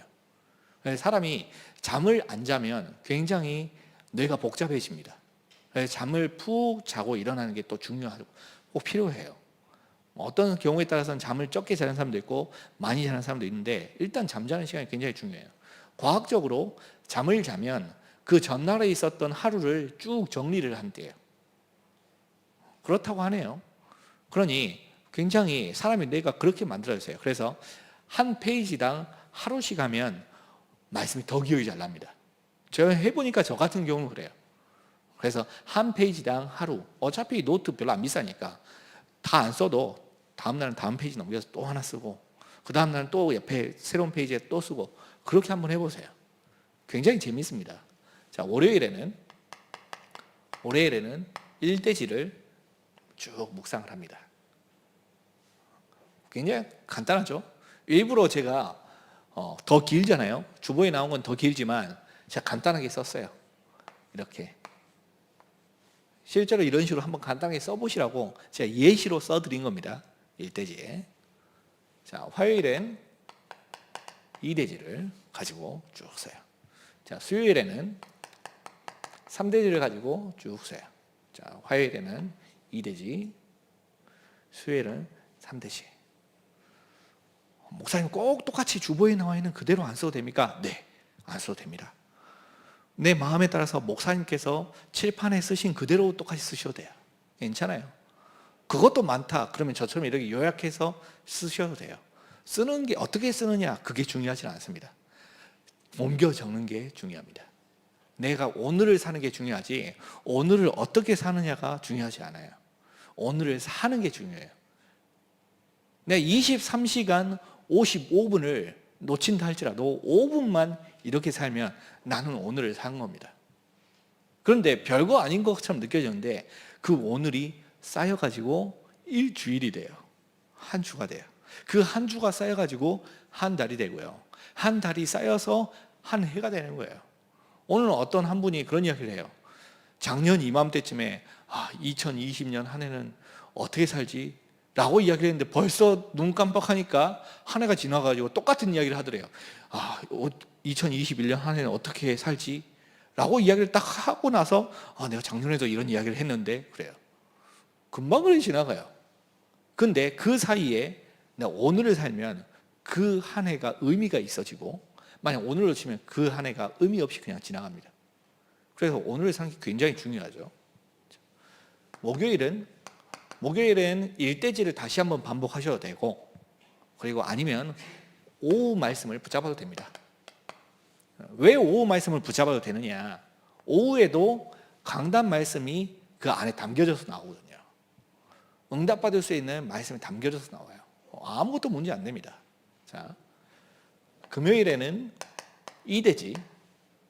혹시 새가족이다 그러면 새가족은 오후 예배도 안 드리고 수요 예배도 안 드리고 금요 예배도 못 드릴 수도 있잖아요. 그런 경우에는 고민하지 마시고 그냥 월요일은 1대지, 화요일은 2대지, 수요일은 3대지, 다시 목요일은 1대지, 금요일은 2대지 반복해도 됩니다. 우리가 이 메시지 저 메시지가 중요한 게 아니고 말씀을 붙잡는 게 중요하니까요. 그런데 또 경우에 따라서 새가족이 막 말씀을 듣다 보니까 은혜를 많이 받아요. 굳이 오후 예배도 드리고 수요 예배도 드리고 금요 예배도 드리는데 그 메시지 붙잡지 말라고 할 필요는 없잖아요. 그래서 이제 금요일 날 같은 경우는 2대지 혹은 수요 예배 메시지도 붙잡으라 그렇게 이야기하는 거예요. 그러면 경우에 따라서 그 말씀 붙잡으려고 더 수요 예배 오고 와야 사모를 할 수 있으니까 그렇게 되기도 하겠죠. 자, 토요일에는 3대지 혹은 금요 예배 메시지를 가지고 사모를 하는 겁니다. 이렇게 말씀을 정리를 해요. 자, 말씀을 정리할 때 하나님께서 말씀이 기억나게 하시고 그때 하나님께서 내게 주시는 깨달음이 있어요. 깨달음. 오늘의 말씀. 자, 그래서 맨 그 메시지를 정리한 다음에 오른편에다가는 말씀을 적고 그 말씀 가운데 오늘의 깨달음을 적는 거예요. 자, 깨달음을 적을 때 가능하면 단어 이렇게 적지 마세요. 천지창조. 그렇게 적으면 이 단어가 굉장히 두루뭉실해서 하루가 지나갈 쯤 되면 그게 뭔 의미였는지 아침에 내가 어떤 의미로 썼는지 기억이 안 나요. 저도 가끔씩 이제 번쩍하고 하나님께서 막 은혜 주시거나 메시지 주시면 제가 휴대폰에 메모를 하거든요. 근데 가능하면 제가 전부 다 쓰려고 하는데 바쁘면 그걸 다 못 쓸 때가 있잖아요. 그러면 단어만 해가지고 써놓을 때가 있어요. 제가 제 자신을 너무 과신해가지고 그것만 써놔도 나중에 기억이 나리라 써놨는데 나중에 보면 내가 이거 왜 이렇게 써놨지? 영 기억이 안 날 때가 많아요. 정말이 내가 무슨 의미로 분명히 내가 쓴 거 맞는데 내가 뭔 의미를 가지고 썼는데 뭐라고 썼는지 모르겠어요. 왜 그러냐면 단어를 써서 그렇습니다. 단어를. 그걸 문장으로 쓰면 기억이 오랫동안 납니다. 말씀이 그때 하나님께서 내게 주신 깨달음이 완성된 문장으로 딱 쓰면 오랫동안 기억이 남습니다. 우리가 사모를 하는 이유가 오랫동안 말씀 속에서 살기 위해서 하는 거기 때문에 가능하면 문장으로 써요. 바쁘더라도 문장 쓰는데 별로 시간이 오래 안 걸리니까. 자, 그리고 나서 이번 주간에는 그 밑에 기도까지 해보는 거예요. 자, 그럼 기도를 어떻게 하면 되겠습니까? 개인화 시작입니다. 개인화의 시작을 이렇게 하시면 돼요. 어떻게 시작하느냐? 그동안 우리는 어떻게 기도를 했느냐? 예틀을 가지고 그동안 기도를 해왔어요. 그 예틀을 가지고 하던 기도를 전부 다 바꿔서 새 틀로 짜는 겁니다. 그게 바로 기도입니다. 그동안 내가 해왔던 그런 모든 기도, 불신자들이 하던 기도, 세상 사람들이 하던 기도, 그 수준에서 이제는 하나님의 자녀들이 받을 수 있는 그런 기도, 그걸로 바꿔요. 보통 우리가 기도응답 이렇게 이야기하면 그 기도응답을 이렇게 이야기해요. 아까도 잠깐 이야기했지만 내가 이번 달에 학비를 내야 되는데 학비가 없었는데 하나님께 기도를 했더니 하나님께서 지나가는 까마귀를 보내주셔가지고 봉투를 딱 줬는데 하필이면 딱 학비만큼, 더도 말고 덜도 말고 그 학비만큼 나왔다. 하나님 응답 주셨다. 그리고 이야기하거든요. 그거 응답 아닙니다. 진짜 그거 응답 아니에요. 왜냐하면 만약에 그게 응답이라고 한다면 돈 많은 사람들은 하나님 필요 없는 거잖아요. 저는 진짜 그거 응답 아니라고 생각을 해요. 또는 이제 몸에 내가 암에 걸렸어요. 암에 걸려가지고 기도를 했습니다. 원래 평상시 기도 잘 안 하다가 갑자기 암 걸리니까 막 간절해지잖아요, 마음이. 그래서 내가 지금까지는 내가 너무 나 중심대로 살아왔으니까 진짜 이번부터는 생명 걸고 어차피 죽게 됐으니까 하나님 원하신 대로 내가 살아야겠다 하고 제일 먼저 새벽 기도부터 회복을 한 거예요. 내가 새벽 기도부터 가야지. 모든 예배 한 번도 안 빠지고 가야지. 내가 목사님 가는 현장, 다락방 다 참석해야지. 그랬더니 하나님께서 낫게 해주셨어요. 할렐루야. 그래서 이제 암이 딱 나은 거예요. 자연 치유가 됐어요. 병원에 갔더니 암이 없어졌대요. 할렐루야 해가지고 목사님께 이야기 드렸더니 목사님께서 앞에 나와서 간증 좀 해라. 그래서 앞에 나와서 간증을 해요. 제가 원래 그런 사람이 아니었는데 암 걸려가지고 그때부터 정신 차려가지고 기도 한 번도 안 빼먹고 예배 한 번도 안 빼먹고 그랬더니 암이 나았다. 그렇게 이야기한다면 몸 건강한 사람이 볼 때에는 교회에 나갈 필요가 없는 겁니다. 그건 응답 아닙니다. 그러면 뭐가 응답입니까? 진짜 응답은요, 불신자가 못 받는 것. 불신자들은 죽었다 깨어나도 받을 수 없는 것. 그렇지만 하나님의 자녀만 받을 수 있는 것. 그게 진짜 응답입니다. 뭐가 응답입니까? 그 어떤 불신자도 하나님의 자녀로서의 행세를 할 수가 없어요. 그렇죠? 그 어떤 이 세상에 있는 그 어떤 불신자도 나는 하나님의 자녀다 라는 프라이드, 자부심, 자존심, 자긍심 가질 수가 없습니다. 하나님의 자녀가 아니니까. 그래서 내가 하나님의 자녀가 되었다는 것, 그게 응답 중에 응답입니다. 그건 하나님의 자녀에게만 주어진 거거든요. 하나님의 자녀만 말씀을 받을 수 있습니다. 하나님의 자녀만 주일날 예배를 참석할 수 있고요. 하나님의 자녀만 말씀을 들을 수 있어요. 억지로 영접 기도는 따라서 할 수 있을지는 몰라요.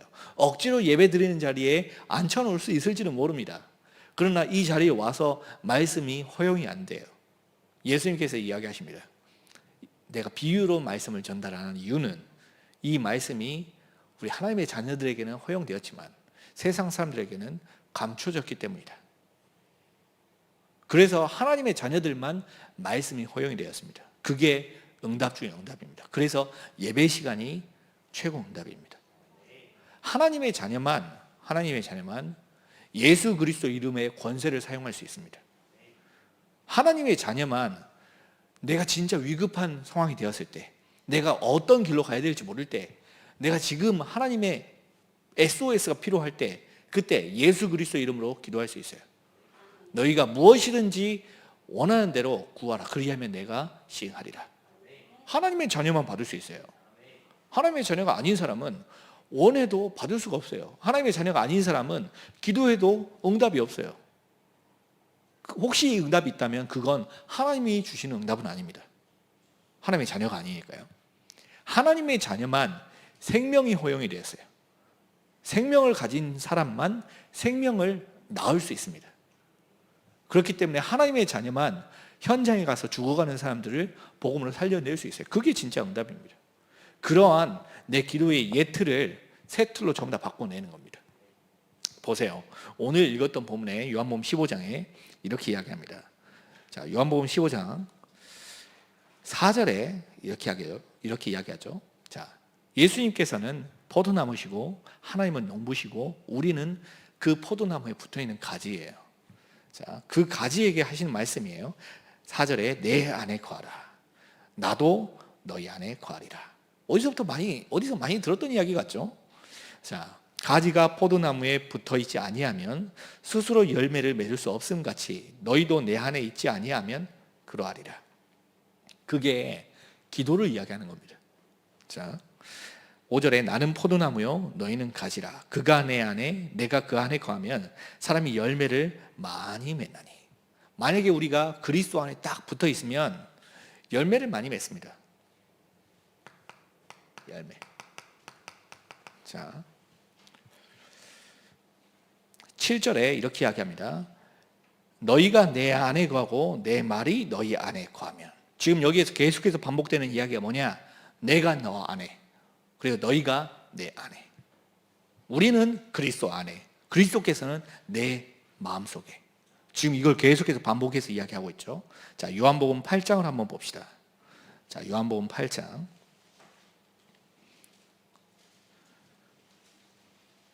자, 요한복음 8장 31절에요.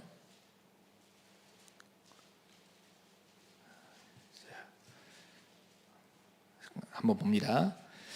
예수님께서 자기를 믿은 유대인들에게 이르시되 이렇게 이야기하세요. 너희가 내 말에 거하면 참으로 내 제자가 되고. 누가 제자입니까? 교회에 열심히 다니는 사람이 제자입니까? 한 번도 예배 안 빠지는 사람이 제자입니까? 헌금 많이 하는 사람이 제자입니까? 목사님 옆에서 목사님 열심히 수종 들은 사람이 제자입니까? 아니요. 누가 제자입니까? 너희가 내 말에 거하면 참으로 내 제자가 되고. 하나님의 말씀을 붙잡은 사람이 제자예요. 하나님의 말씀 속에 있는 사람이 제자입니다. 그러면 하나님의 말씀 속에 있으면 어떻게 됩니까? 하나님의 말씀 속에 있으면 일어나는 변화가 32절에 진리를 알지니 진리가 너희를 자유롭게 하리라. 그 진리가 누굽니까? 내가 곧 길이요 진리요 생명이니. 예수님이 진리예요. 우리가 제자가 되면 복음을 알게 돼요. 그리스도를 알게 됩니다. 그 그리스도께서 내 마음속에 참된 자유를 주십니다. 자, 그러면 그 말씀이 어디에서 선포가 됩니까? 그 말씀이 주일 강단에서 선포가 되는 겁니다. 그 말씀을 누가 선포해 주십니까? 목사님께서 선포해 주시는 겁니다. 그렇기 때문에 우리가 목사님의 제자가 된 겁니다. 그렇죠? 그건 목사님의 제자가 된 게 아니고 그리스도의 제자가 된 겁니다. 그건 그리스도의 제자일 뿐만 아니라 교회의 제자가 된 겁니다. 그게 바로 개인화의 시작입니다. 개인화의 시작. 한번 또 보세요. 그래서 이렇게 이야기합니다. 요한복음 15장 7절에 이렇게 이야기하죠. 너희가 내 안에 거하고 내 말이 너희 안에 거하면 무엇이든지 원하는 대로 구하라. 그리하면 이루리라. 그래서 제자가 하는 기도는 반드시 응답이 됩니다. 그런데 더 중요한 말이 8절에 나와요. 8절에 뭐라고 이야기합니까? 너희가 열매를 많이 맺으면 내 아버지께서 영광을 받으실 것이요 너희는 내 제자가 되리라. 아까 이야기한 내용이 똑같죠. 요한복음 8장이에요. 내 말이 너희 안에 거하면 너희가 참으로 내 제자가 되고. 제자가 되면 어떻게 됩니까? 열매를 많이 맺게 됩니다. 어떤 열매를요? 현장에 그런 숨겨져 있는 갈급한 사람, 충성된 사람, 사명자, 그런 사람들을 많이 만나게 돼요. 그래서 그 사람들을 나와 똑같은 제자로 일꾼으로 만들어줄 수 있게 됩니다. 어떤 사람이 이렇게 이야기해요. 교회 안에 문제가 많대요. 그러면 교회가 문제가 많아야죠.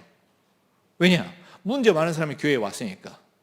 문제 많은 사람이 교회에 왔어요. 문제 없는 사람은 복음이 필요 없기 때문에, 하나님이 필요 없기 때문에 교회로 오지를 않아요. 혼자서 잘 살 수 있으니까요. 그런데 문제 많은 사람이 교회에 온 거예요. 복음이 필요해서. 그래서 교회에 문제가 많아요. 당연한 겁니다. 왜 우리 교회는 문제가 많지? 하나님이 역사하시려고요. 왜 우리 교회는 사건이 많고 갈등이 많지? 하나님께서 그곳에 응답을 주시려고요. 그래서 교회 안에 문제가 많아요. 그런데 더 대단한 건 문제 많이 가지고 있는 사람이 그 문제가 치유가 된다. 그러면 그 사람 전부 다 제자가 됩니다. 전에는 문제 많이 있었던 치유 대상자였는데 그 치유 대상자가 복음을 만나고 치유가 됐어요. 그랬더니 그 사람이 전부 다 증인이 된 거예요. 내가 원래 문제 가지고 있었는데 증인이 된 거죠. 어떤 한 사람이 목사님 딸이에요. 그런데 중학교 가면 이제 막 학교에서 수학여행도 가고 그러면 몰래 물병에다가 소주도 넣어가지고 저녁에 몰래 친구들이랑 마시고 막 그래 하잖아요. 그래 한 거예요. 중학생 딸이 친구들이랑 같이 수학여행 가서. 그랬는데 안 걸리면 되는데 학교에서 또 선생님한테 걸렸네. 그래가지고 선생님이 너희 아버지 모셔와라. 그래 된 거예요. 그래서 아버지가 불려갔죠. 불려가가지고 얼마나 쪽팔리게 됐습니까? 목사님인데 그 목사 딸이 그래야 됐으니까. 그래서 이 목사님이 자기 딸을 훈계를 한다고 이렇게 이야기한 거예요. 야, 너는 목사 딸도 아니야. 왜 목사 딸이 아닙니까? 아니, 그건 세상 사람들이랑 하는 건데 넌 목사 딸이 아니야. 너는 마귀 딸이야, 마귀 딸. 그래 이야기를 했어요. 그랬더니 이 목사 딸이 또 얼마나 순진합니까? 집에서 이제 고민을 한 거예요. 아, 내가 목사 딸이 아니구나. 그러면 나는 하나님 자녀도 아니네. 그래서 아빠가 그렇게 이야기했구나. 아빠가 아니죠. 아저씨가 나한테 그렇게 이야기했구나. 너는 마귀 딸이라고. 그래서 본인이 마귀 딸인 줄 알고 그러면 마귀 딸이니까 마귀 딸이 있을 곳으로 가야지 해가지고 그날로 가출을 했어요. 실제 있었던 일입니다. 그날로 가출을 해가지고 몸을 파는 창녀가 됐어요.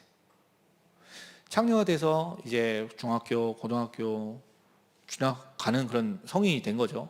성인이 돼서 어떻게 하다 보니까 전도자를 만났네요. 복음을 받았어요. 복음 받을 때 이분이 펑펑 우는 거예요. 하는 말이 이런 저도 복음 받아도 됩니까? 복음 받아도 된다. 하나님은 누구나 복음을 주신다. 오히려 우리가 부족하기 때문에 복음이 필요하다. 그래가지고 이렇게 이야기를 해요. 그런데 하나님께서는 왜 저한테 이런 사건을 주십니까? 하면서 자기 과거를 쭉 이야기해요. 그랬더니 그 복음을 전하신 전도자가 뭐라고 이야기하느냐? 야, 넌 참 귀한 경험을 했다. 무슨 경험을 했는데요?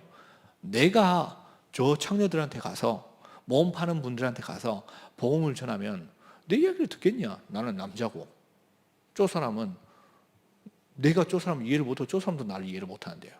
그런데 너는 그 사람들을 완전 변화시킬 수 있다. 왜냐하면 너는 그 사람들을 이해할 수 있으니까. 지금도 우리 동네에, 지금도 우리 옆집에, 우리 동네에 동네 오빠들한테 겁탈당하고 새아빠한테 겁탈당하고 자기 친척 오빠들한테 겁탈당하고 강간당하고 그걸 말 못하고 속으로 끙끙 앓고 있다가 영적 문제로 고생하는 사람들이 너무 많다. 그런데 그 사람들에게 너는 답을 줄 수 있다. 그래 된 거예요. 그러니까 이게 바로 사명입니다. 원래는 내가 치유 대상자였는데 복음 받고 사명자가 된 거죠. 치유되니까. 언제 그런 사람을 만나게 됩니까? 그런 사람들을 이때 만나야 됩니다. 진짜 내가 제자가 되어졌을 때 제자는 열매를 많이 맺게 됩니다.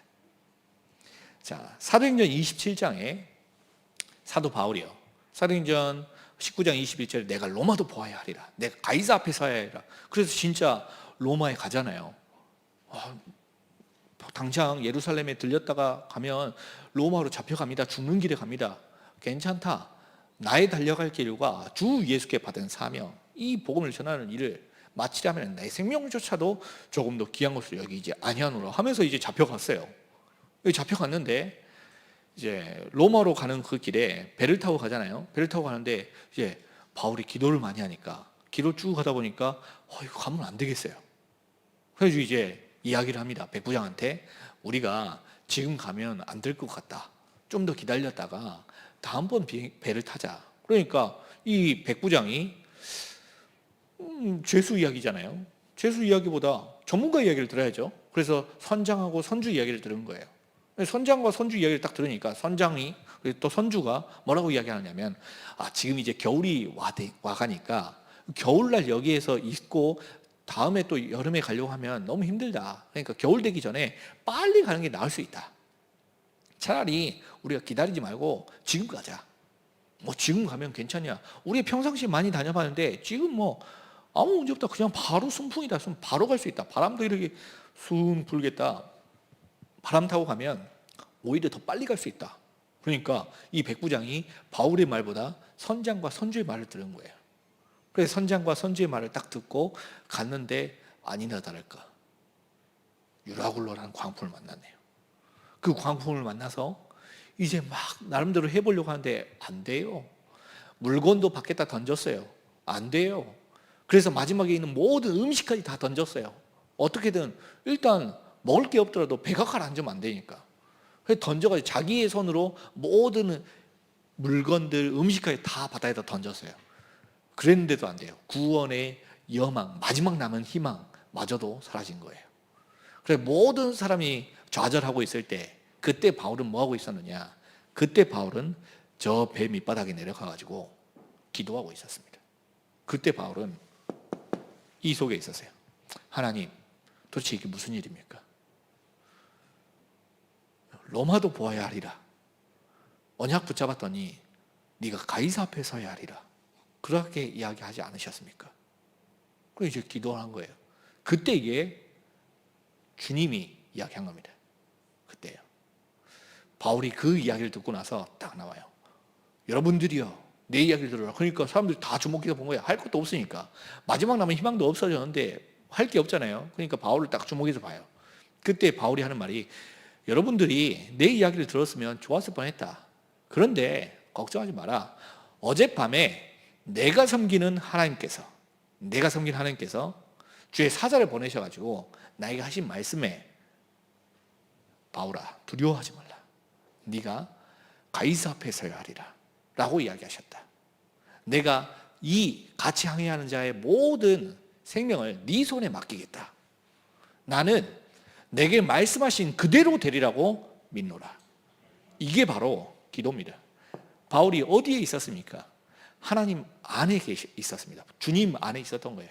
또 주님은 바울 안에 있었어요. 그러니 바울이 한 이야기를 주님이 인용하고 주님이 한 이야기를 다시 바울이 인용합니다.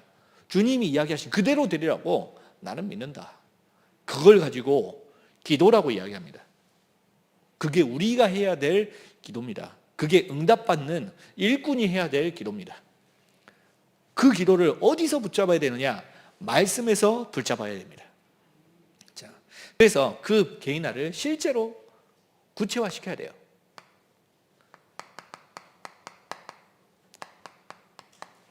자, 개인화의 실제.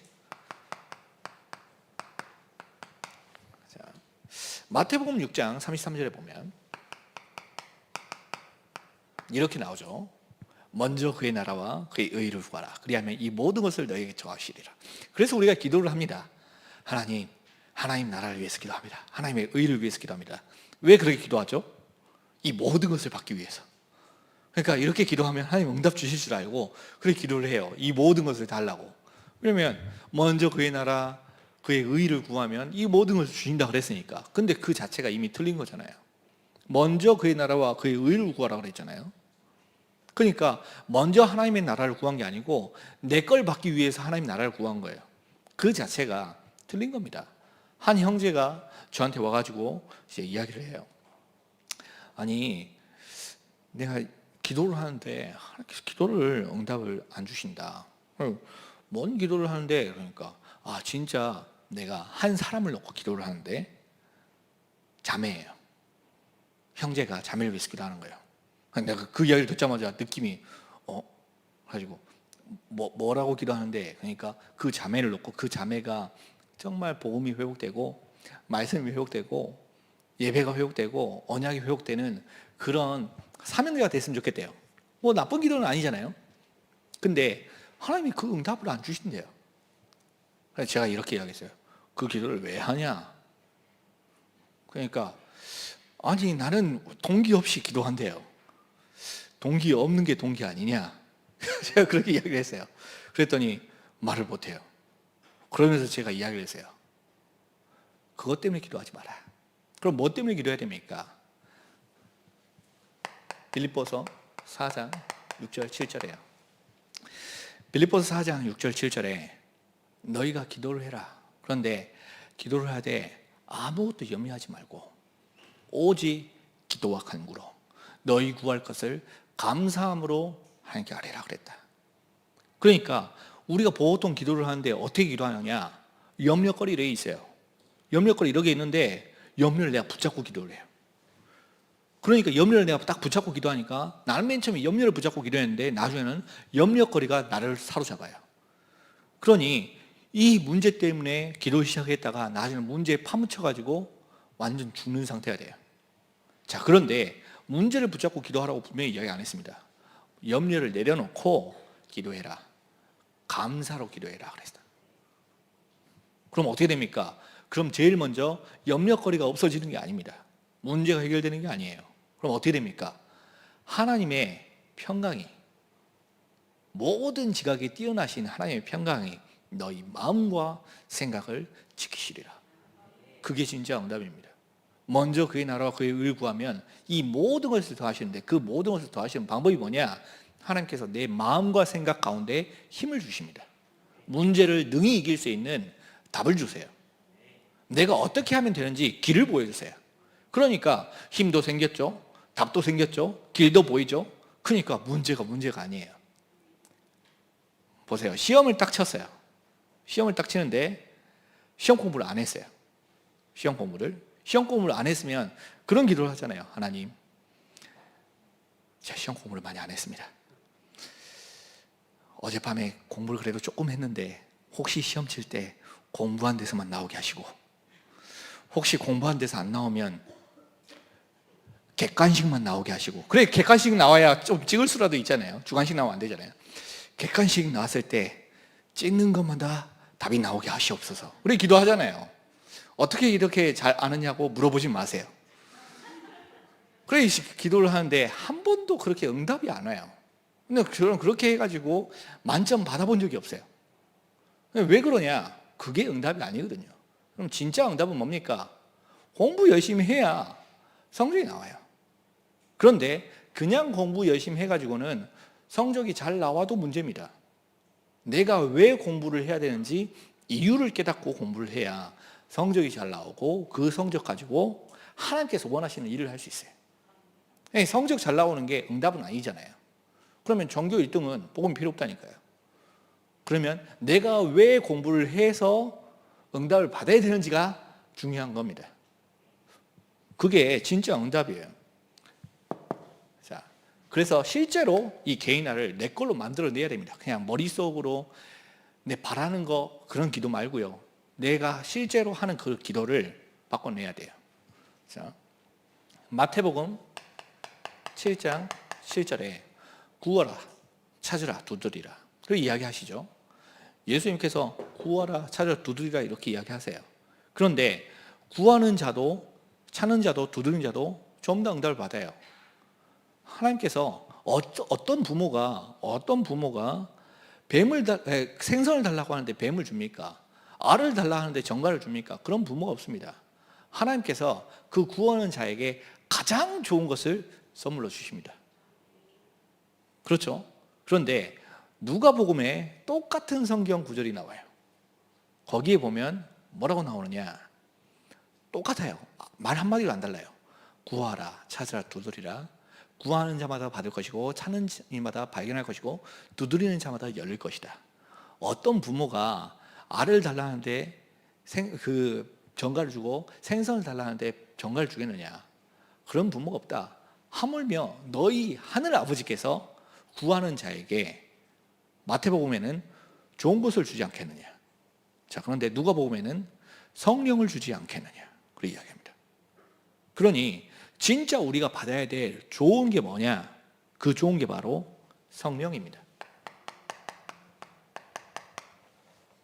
그래서 여러분, 성령 충만을 놓고 기도하세요. 그게 진짜 응답이에요. 저는 예전에 성령 충만을 잘 못 이해했어요. 성령 충만이 저는 뭐라고 생각했냐면, 한 번은 이제 고등학교 때 맨 처음 본격적으로 이제 신앙생활에 이제 마음 먹고 신앙생활하고 은혜 받기 시작한 때예요. 말씀 듣는데 막 말씀이 은혜가 돼요. 얼마나 좋습니까? 저는 그게 성령 충만인 줄 알았어요. 은혜가 되니까. 막 말씀 듣는데 가슴이 막 뜨겁고 막 울리고, 온 몸에 막 닭살이 돋고, 막 머리카락부터 발끝까지 막 털이란 털은 막 다 곤두서는 것 같고 그럴 때 있잖아요. 그러니까 얼마나 기분이 좋던지 저는 그게 성령 충만인 줄 아는 거예요. 그래가지고 이제 주일날 성령 충만 받으려고 평상시보다 조금 더 일찍 일어났어요. 아침에 샤워 깨끗이 하고, 팬티도 새 걸로 입고, 속옷도 새 걸로 입고, 그리고 옷도 깨끗한 옷으로 머리도 이쁘게 하고, 그리고 평상시랑 좀 다르게 교회도 일찍 가서, 원래대로였으면 밖에서 놀다가 시간 맞춰서 갈 건데 평상시보다 1시간 30분 일찍 가서 교회에 딱 앉아가지고 제 자리에 앉아가지고 기도하고, 그래 말씀 딱 들었어요. 말씀을 딱 듣는데 성령 충만이 안 오는 거예요. 제가 바래왔던 그 성령 충만 있잖아요. 가슴이 막 떨리고 심장이 울림이 막 오고 막 두근두근하고 머리카락이 막 곤두서고 털이 막 서고 막 닭살 돋고 막 그런 거 있잖아요. 그게 안 오는 거예요. 말씀이. 그래가지고 왜 나는 이렇게 성령 충만 받으려고 아침 일찍부터 준비하는데 성령 충만이 안 오지? 그래서 막 억울해가지고 울고 있었어요. 숙여가지고 예배 딱 끝나고 축도하니까 축도 끝나고 막 그 정도로 간절하게 이제 준비를 했으니까 안 억울합니까? 그래서 울고 있는데 전도사님이 딱 지나가면서 내 어깨를 툭 치면서 아이고 성령 충만하네 하고 지나가는 거예요. 내 속도 모르고 난 전혀 성령 충만 안 하는데 지금. 그래서 이제 뭐 어떡합니까? 이미 예배 시간 지나갔는데 이제 친구하고 같이 이제 밖에 놀러를 갔어요. 영화를 보러 들어갔어요. 이제 영화를 보는데 그날따라 영화가 얼마나 재밌는지요. 영화를 보는데 가슴이 두근두근하고 심장이 두근두근하고 그리고 막 머리카락이 쭈뼛쭈뼛 서고 팔이 막 닭살이 돋고 속으로 아니 왜 영화를 보는데 성령 충만하지? 그게 성령 충만이 아닌데 저는 성령 충만에 대해서 오해를 한 거죠. 그게 성령 충만 아닙니다. 성령 충만이 뭡니까? 성령 충만은 하나님의 영으로 충만한 겁니다. 성령이 하나님의 영이니까요. 그 하나님의 영이 누굽니까? 예수 그리스도의 영이에요. 같은 하나님이시니까요. 성삼위일체 하나님. 그 예수 그리스도의 영이 누굽니까? 성부, 성자, 성령. 성령 하나님이 아닙니까? 그 예수님이 누굽니까? 요한복음 1장에 태초에 하나님이 천지를 창조하시니라. 근데 태초에 하나님이 말씀으로 천지를 창조하신 거예요. 말씀이 계셨으니 곧 말씀은 곧 하나님이시니라. 성령이 누구냐? 말씀입니다. 성령 충만이 뭐냐? 말씀으로 충만한 겁니다. 그럼 성령 충만이라고 할 때 내 가슴 속에, 내 생각 속에, 내 마음 속에, 내 뇌 속에, 내 오늘 하루 가운데 말씀으로 충만한 사람을 가지고 성령 충만 이렇게 이야기합니다. 우리 전도사님 딱 봤는데 전도사님이 문제가 생기고 사건이 생겼어요. 그런데 문제 사건 속에서 이번 주 강단 말씀에 공간과 우주 만물을 창조하신 하나님이라고 그랬으니까 우리가 흑암 혼돈 공허에 있지 말고 빛이신 그리스도만 바라봅시다. 그렇게 이야기하면 와, 저 전도사님 성령 충만하네. 그렇게 이야기하잖아요. 말씀이 가득 있으면 말씀 속에 있는 사람이 성령 충만이에요. 그래서 우리가 구해야 될 게 뭐냐? 성령 충만을 구해야 됩니다. 가장 좋은 것, 성령을 주시지 않겠느냐. 자, 그래서 예수님께서 이야기하셨습니다. 마태복음 16장 16절에 주는 그리스도시요 살아계신 하나님의 아들이십니다. 이렇게 고백을 하니까 너무 좋아가지고 바요나 시모나 네가 복이 있다. 이를 내게 알게 한 이는 혈육이 아니라 하늘에 계신 아버지께서 알게 하신 것이다. 얼마나 기분이 좋으시면 이렇게 이야기하셨습니까?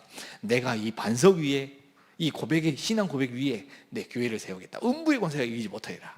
이렇게 이야기하셨어요. 그리고 나서 뭐라고 이야기하셨냐면 19절에 내가 너에게 천국 열쇠를 주겠다 그랬습니다. 이 천국 열쇠가 뭡니까? 이 천국 열쇠가 바로 기도입니다. 기도. 하나님의 자녀된 사람은 누구나 기도할 수 있습니다. 천국 열쇠가 주어집니다. 이 천국 열쇠를 가지고 무엇이든지 땅에서 매면 하늘에서도 매이고요. 무엇이든지 땅에서 풀면 하늘에서도 풀려요. 그게 우리가 받은 기도의 내용이에요. 혹시 내가 지금 어려운 일이 있다, 필요한 게 있다, 그러면 보호자에 연결되는 시공간을 초월하는 그 천국 열쇠를 사용하면 돼요. 예수 그리스도의 이름으로 선지자 대신, 제사장 대신, 왕 대신 그리스도의 이름을 실제로 내가 있는 그 현장에서 나의 오늘 가운데 사용하는 겁니다. 자, 그게 개인화의 실제입니다. 실제로 그걸 누려야 돼요. 그러면 이 개인화를 어떻게 누릴 수 있습니까? 이 개인화가 실제로 내 삶 가운데 누려져야 되잖아요.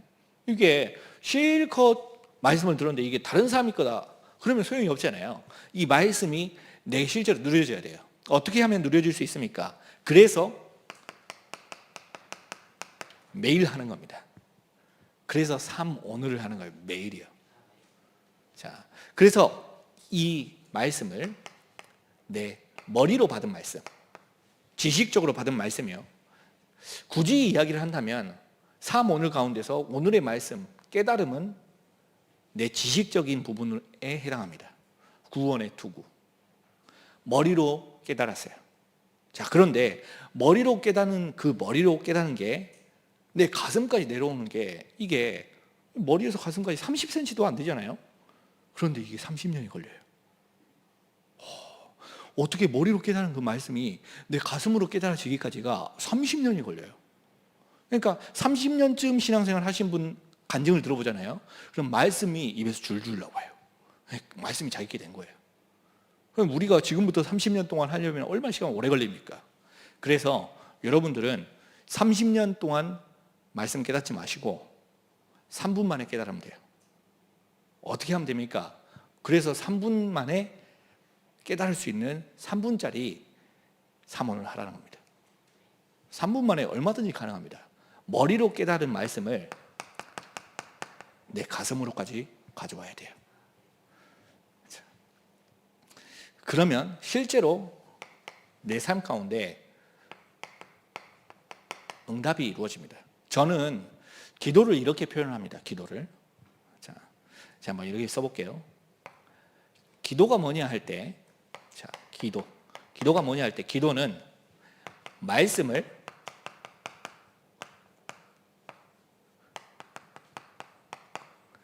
내 것으로 만드는 길이다.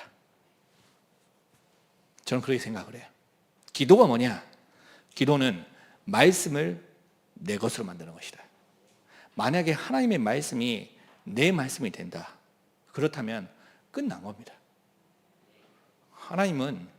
주님은 그런 사람을 찾으세요. 그런 너희. 그러므로 너희는 어떤 너희요? 말씀을 자기 걸로 만드는 너희들이요. 주일날 말씀을 딱 봤잖아요. 강단 말씀을. 그 강단 말씀이 내 인생의 메시지로 딱 붙잡혀진 그 너희들이야. 그런 사람들이 지금 이 자리에 계신 분들이 되어지셔야 됩니다. 자, 오늘의 기도. 자, 그렇다면 오늘의 기도가 뭡니까? 보통 우리가 기도를 할 때 이렇게 기도를 해요. 자, 스케줄. 내가 오늘 해야 될 스케줄을 쭉 짜고 내가 오늘은 누구를 만나고 뭘 하고 그렇게 기도를 하잖아요. 그런데 그렇게 기도를 하는데 사실상 내 삶 속에 중요하게 스케줄이 안 잡혀 있어요. 한번 생각을 해보세요. 내가 다른 건 다 하는데 기도하는 스케줄이 없죠. 기도 스케줄. 내가 다른 스케줄 다 있습니다. 아침 밥 몇 시에 먹고 점심밥 몇 시에 먹고 저녁밥 몇 시에 먹어야지. 내가 오늘 밤에는 무슨 음식 먹어야지. 된장국에 청국장에 뭐 조기 해가지고 우리 아들이랑 우리 딸들이랑 같이 먹어야지. 다 계획을 하잖아요. 오늘 뭐 먹어야지. 근데 기도는 어떻게 해야지? 계획은 없어요. 그래서 하나님께서 나에게 성령 충만을 주고 싶은데 성령 충만을 주실 수가 없어요. 내게 영적인 힘을 주고 싶은데 내게 영적인 힘을 주실 수가 없어요. 왜냐하면 기도하는 시간이 없으니까. 기도를 하는 게 기도가 아닙니다. 뭐가 기도입니까? 기도하는 계획을 잡는 게 기도입니다. 그 백종원 있잖아요. 백종원 씨. 이 백종원 씨가 요리를 잘하고 요리를 좋아하죠. 그런데 그분은 요리사는 아닙니다. 왜 요리사가 아닙니까? 그분은 요리사가 아니고 사업가예요. 사업가. 왜냐하면 그분이 요리하는 목적이 뭐냐? 돈 벌기 위해서 하는 거거든요. 체인점 내고요. 요리를 좋아할 뿐이죠. 자기가 좋아하는 거 가지고 돈 버는 사업을 구상한 거예요. 그런데 저는 TV에 나오는 그런 셰프 중에서 개인적으로 이연복이라는 분을 참 좋아해요. 저는 요리를 잘 못하는데 왜 좋아하냐면 저 사람 진짜 요리사 같아요. 왜 요리사 같다고 생각을 했느냐? 그 정도쯤 되는 인물이면 짜장면 안 만듭니다. 와가지고 라조기 막 있잖아요. 난자 완스 막 이런 거 주문하는 사람 그런 고급 요리만 딱 해서 내놓거든요. 근데 한 번은 그분이 이야기하는 그런 인터뷰를 제가 본 적이 있어요. 실제로 그분이 운영하고 있는 중국집에 가면 그분이 짜장면 다 만들어가지고 내놓는데요. 100이면 99명은 짜장면, 그 짬뽕 뭐 이런 것만 시킨대요. 그러면 그 한 명을 위해서 나머지 한 명을 위해서 자기 요리하고 나머지는 제자들이 만들면 되는데 본인이 직접 짜장면도 만들고 그 짬뽕도 만들고 그렇게 해서 내놓은대요.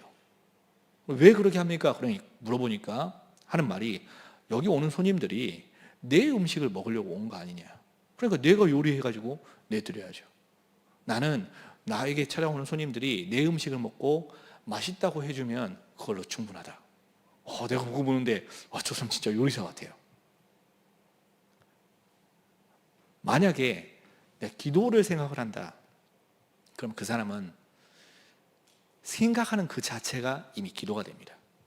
그런데 내가 기도해야지 마음은 먹었는데 기도하는 계획이 없다. 그러면 기도가 나올 수가 없어요. 그렇죠? 운동 스케줄이요. 나한테 영력도 있고 지력도 있고 경제력도 있고 인력도 있고 다 있어요. 그런데 몸이 쫙 그냥 죽으면 뭔 소용이 있습니까? 그래서 운동해야 돼요. 세계복음 하려면 운동해야 됩니다. 굉장히 중요하죠. 자, 독서. 독서를 하라는 게 아니고 독서할 계획을 잡아요. 우리 렘넌트들이 그런 기도를 해요. 하나님, 공부 열심히 해서 전교 1등해서 세계복음 하게 해주세요. 그 기도하지 말고 그 기도는 한 번 하고 그 다음부터 공부를 열심히 해요. 공부를 열심히 해야 성적이 나와요. 그렇죠? 그러면 렘넌트들이 그 언약 붙잡고 공부 열심히 하면 어떻게 되느냐? 공부하는 그 자체가 기도하게 되는 겁니다. 그런데 우리 렘넌트들이 공부 열심히 할 생각은 안 하고 기도 열심히 한다. 맞는 말인데 렘넌트는 공부 열심히 해야 됩니다. 정말 성령 충만하고 정말 은혜 충만하면 어떻게 되느냐? 공부가 쉬워져요. 저는 공부가 쉽다 그랬지 공부를 잘하게 된다고는 이야기 안 했습니다. 공부가 쉬워요. 전교 꼴등 하는데 공부가 쉬울 수도 있어요. 공부하는 건 일단 쉬워요. 산업인이 정말 복음을 깨닫고 기도 속에서 행복한 오늘을 살게 되면 어떻게 되느냐? 돈 버는 게 쉬워요. 전 돈 버는 게 쉽다 그랬지 돈을 잘 번다고는 이야기 안 했습니다. 돈 버는 게 쉬워요. 그렇게 돼요. 그게 진짜 복음을 깨닫고 오늘을 살고 있는 사람의 모습이에요. 그게 그 사람의 삶이에요. 우리가 그런 삶을 살아야 됩니다. 헌금 계획이요. 한번 헌금 계획을 제대로 한번 해봐요. 이게 전부 다 기도입니다. 계획을 잡는 그 자체가 기도예요. 헌금을 하는 것보다 헌금을 할 계획을 잡는 게 중요해요. 자, 내가 이 마음에 이번에 우리 교회에서 작정을 하는데 내가 헌금을 해야겠다. 딱 마음을 잡죠. 그러면 딱 마음을 예를 들어서 내가 100만 원 하기로 딱 마음을 먹었어요. 마음을 먹으면서도 깜짝 놀래. 내가 이렇게 많이 마음을 먹다니. 그래가지고 두 번째 마음을 다시 먹습니다. 어차피 작정하면 금액은 안 나오니까 주보에 헌금하면 이름만 나오잖아요. 100만 원 하든 10만 원 하든 이름 나오는 건 똑같아요. 헌금 요원만 알아요. 그래서 두 번째 마음에 그러면 10만 원만 해야지. 이제 처음 주신 마음은 하나님이 주신 마음이고 두 번째 주신 마음은 사단이 주는 마음이에요. 그래가지고 이제 마음에 양심의 가책이 딱 생겨요.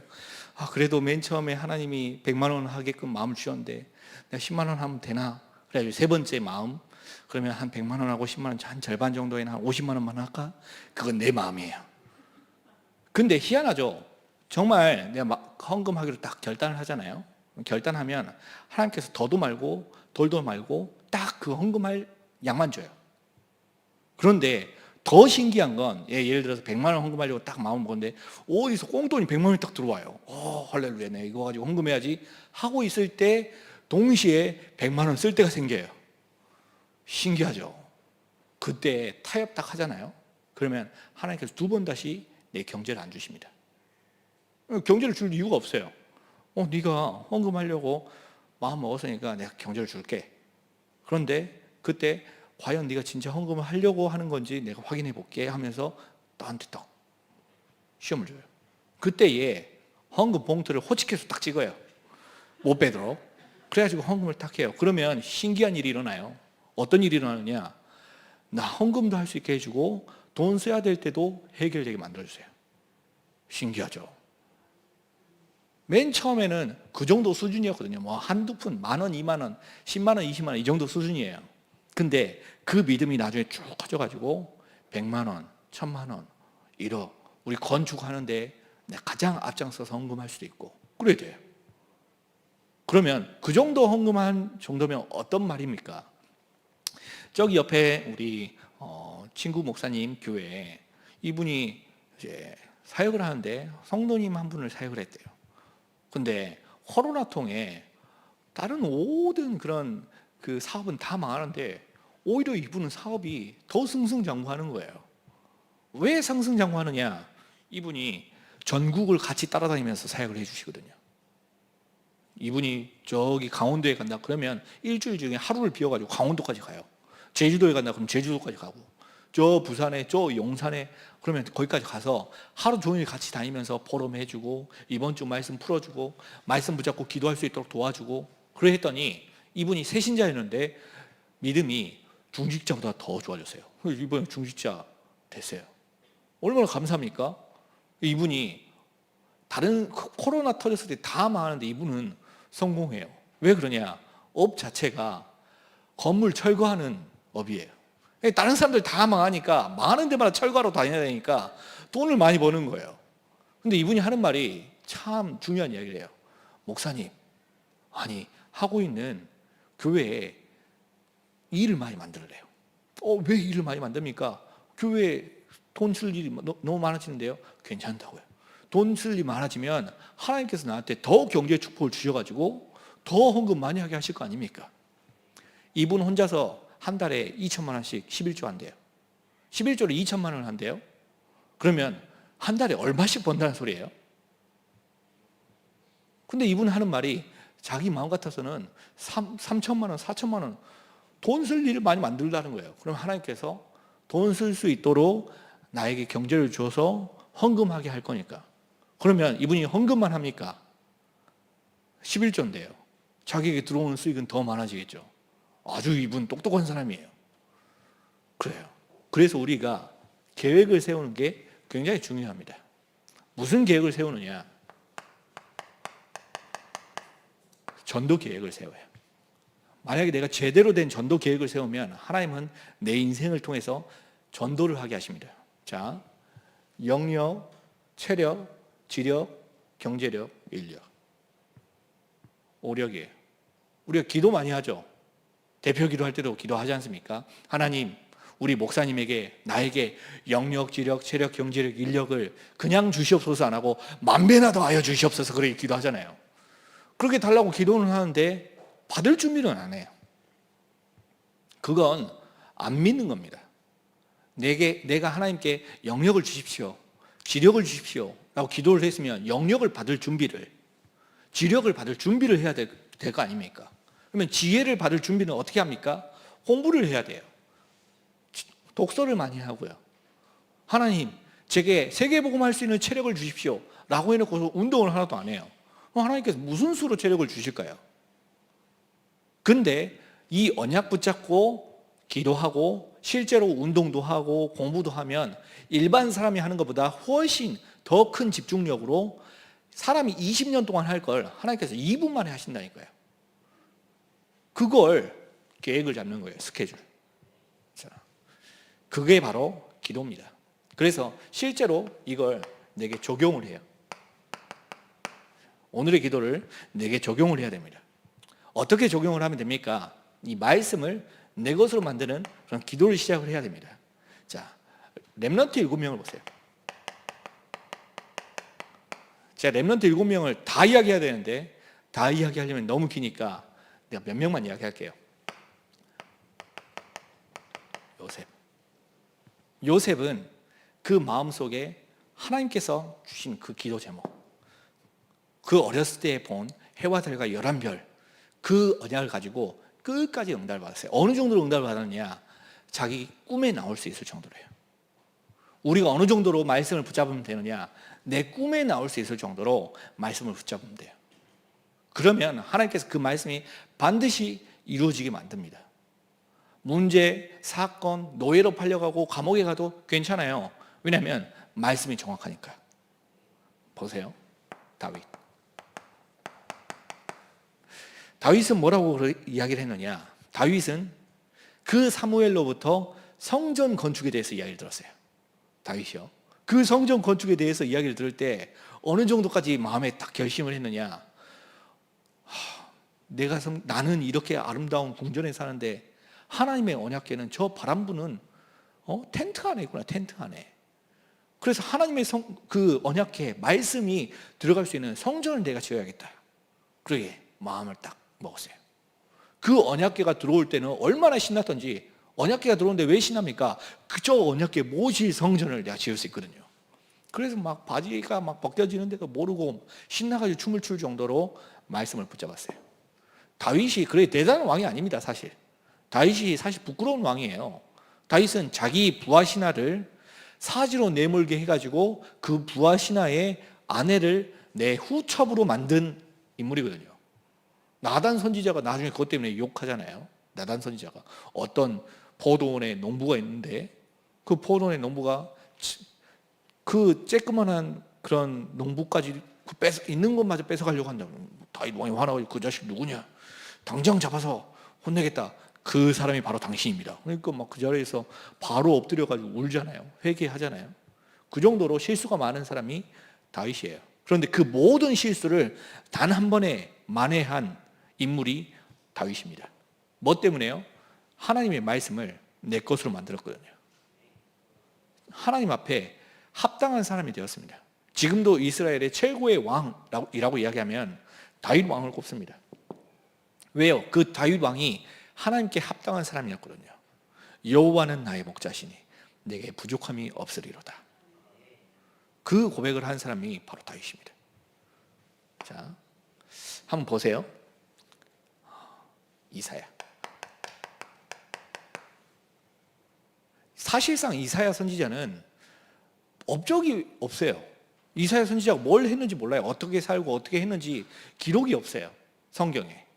그러다 보니까 뭐 이사야 선지자 스토리를 이야기할 게 없어요. 그냥 그분이 기록한 성경만 있을 뿐이죠.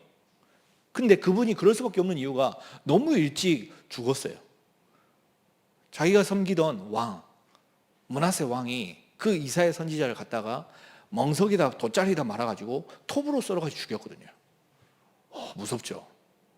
근데 그 이사야 선지자가 이야기했습니다. 보라, 처녀가 잉태하여 아들을 낳으리니 그 이름을 임마누엘이라 하리라. 그 말씀을 그대로 인용했습니다. 천사가요. 참 대단한 사람이죠. 복음을 제대로 깨달은 사람이에요. 그 이사야 선지자가 이야기했습니다. 이사야서 6장 13절에 밤나무, 상수리나무 뱀을 당하여도 그 그루터기는 남아있는 것 같이 너희가 이 땅의 거룩한 신이라. 그 그루터기 운동, 렘넌트 운동을 지금 우리들이 이야기하고 있습니다. 그 이사야 선지자가 이야기했습니다. 파수꾼 운동. 그렇죠? 그 말씀이 지금까지 남아서 역사를 해요. 왜 그렇습니까? 이사야가 자기 마음속에 말씀을 담았거든요. 그 말씀 담은 거를 기록을 한 거예요. 그 기록이 우리에게까지 전달이 된 겁니다. 구약의 복음서, 이사야 선지자. 그게 바로 말씀을 자기 걸로 적용한 사람들의 모습입니다. 그래서 우리가 실제로 이 말씀을 내 것으로 만드는 거예요. 그걸 가지고 언약기도라고 합니다. 언약기도가 도대체 뭡니까? 언약기도 우리가 많이 하잖아요. 언약기도. 언약 붙잡은 기도가 언약기도 아닙니까? 언약기도가 뭐냐? 말씀 붙잡고 하는 기도가 언약기도입니다. 하나님께서 이번 주간에 나에게 성취될 말씀을 주셨어요. 어디서요? 강단에서요. 그 강단에 성취될 언약의 말씀을 붙잡고 하는 기도, 그걸 가지고 언약기도라고 이야기합니다. 어떻게 여러분들 지금 이 시간에 거의 2시간 넘게 이 자리에 앉아 계신데 지치지도 않고 이렇게 앉아 계십니까? 내 마음속에 언약이 담겨있기 때문에 그렇습니다. 뭐 우리가 평생 이렇게 말씀을 들을 일이 몇 번이나 있겠습니까? 그런데 언약은 딱 한 번 붙잡는데 응답은 영원히 와요. 그게 내게 응답이에요. 진짜 응답이에요. 자, 그래서 우리가 그 기도를 실제로 우리가 실천하는 겁니다. 그러면 실천하면 그대로 응답이 와요. 자, 내가 작은 기도를 했어요. 그런데 때로는 이 작은 기도가 훨씬 좋아요. 사람들이 큰 기도를 많이 해요. 평생에 한 번, 두 번 받기도 힘든 기도를 생을 걸고 해요. 왜 그런 기도를 열심히 하는지 모르겠어요. 어차피 응답은 평생에 한 번, 두 번밖에 안 올 기도인데. 그런 기도 열심히 하지 마시고 자잘한 작은 기도 열심히 해요. 제가 평상시에 실제로 이제 양육을 하고 새 가족을 양육을 하는 걸 도와줘 보니까 그분들이 신앙이 빨리 성장한 경우가 언제냐면 기도 응답을 받을 때예요. 기도의 응답을 받으면 신앙이 빨리 성장을 해요. 신앙이. 왜냐하면 자잘하게 하나님께서 나와 함께 하시는 게 계속 확인이 되니까. 그런데 저는 맨 처음에 그게 그냥 작은 기도인 줄 알았어요. 근데 그게 작은 기도가 아니에요. 처음에는 작은 기도를 하는데 그게 나중에는 큰 응답으로 와요. 뭐가 큰 응답입니까? 하나님께서 나와 함께 하시는 게 확인이 돼요. 그게 진짜 응답이죠. 다른 게 응답 아닙니다. 하나님이 나와 함께, 그 함께하는 사실을 실제로 누릴 수 있는 그 응답을 받게 됩니다. 자, 구체적인 기도를 해요. 기도를 하실 때 그냥 기도하지 마시고 아주 구체적으로 기도하세요. 구체적으로 기도하면 어떻게 되느냐? 구체적인 응답이 옵니다.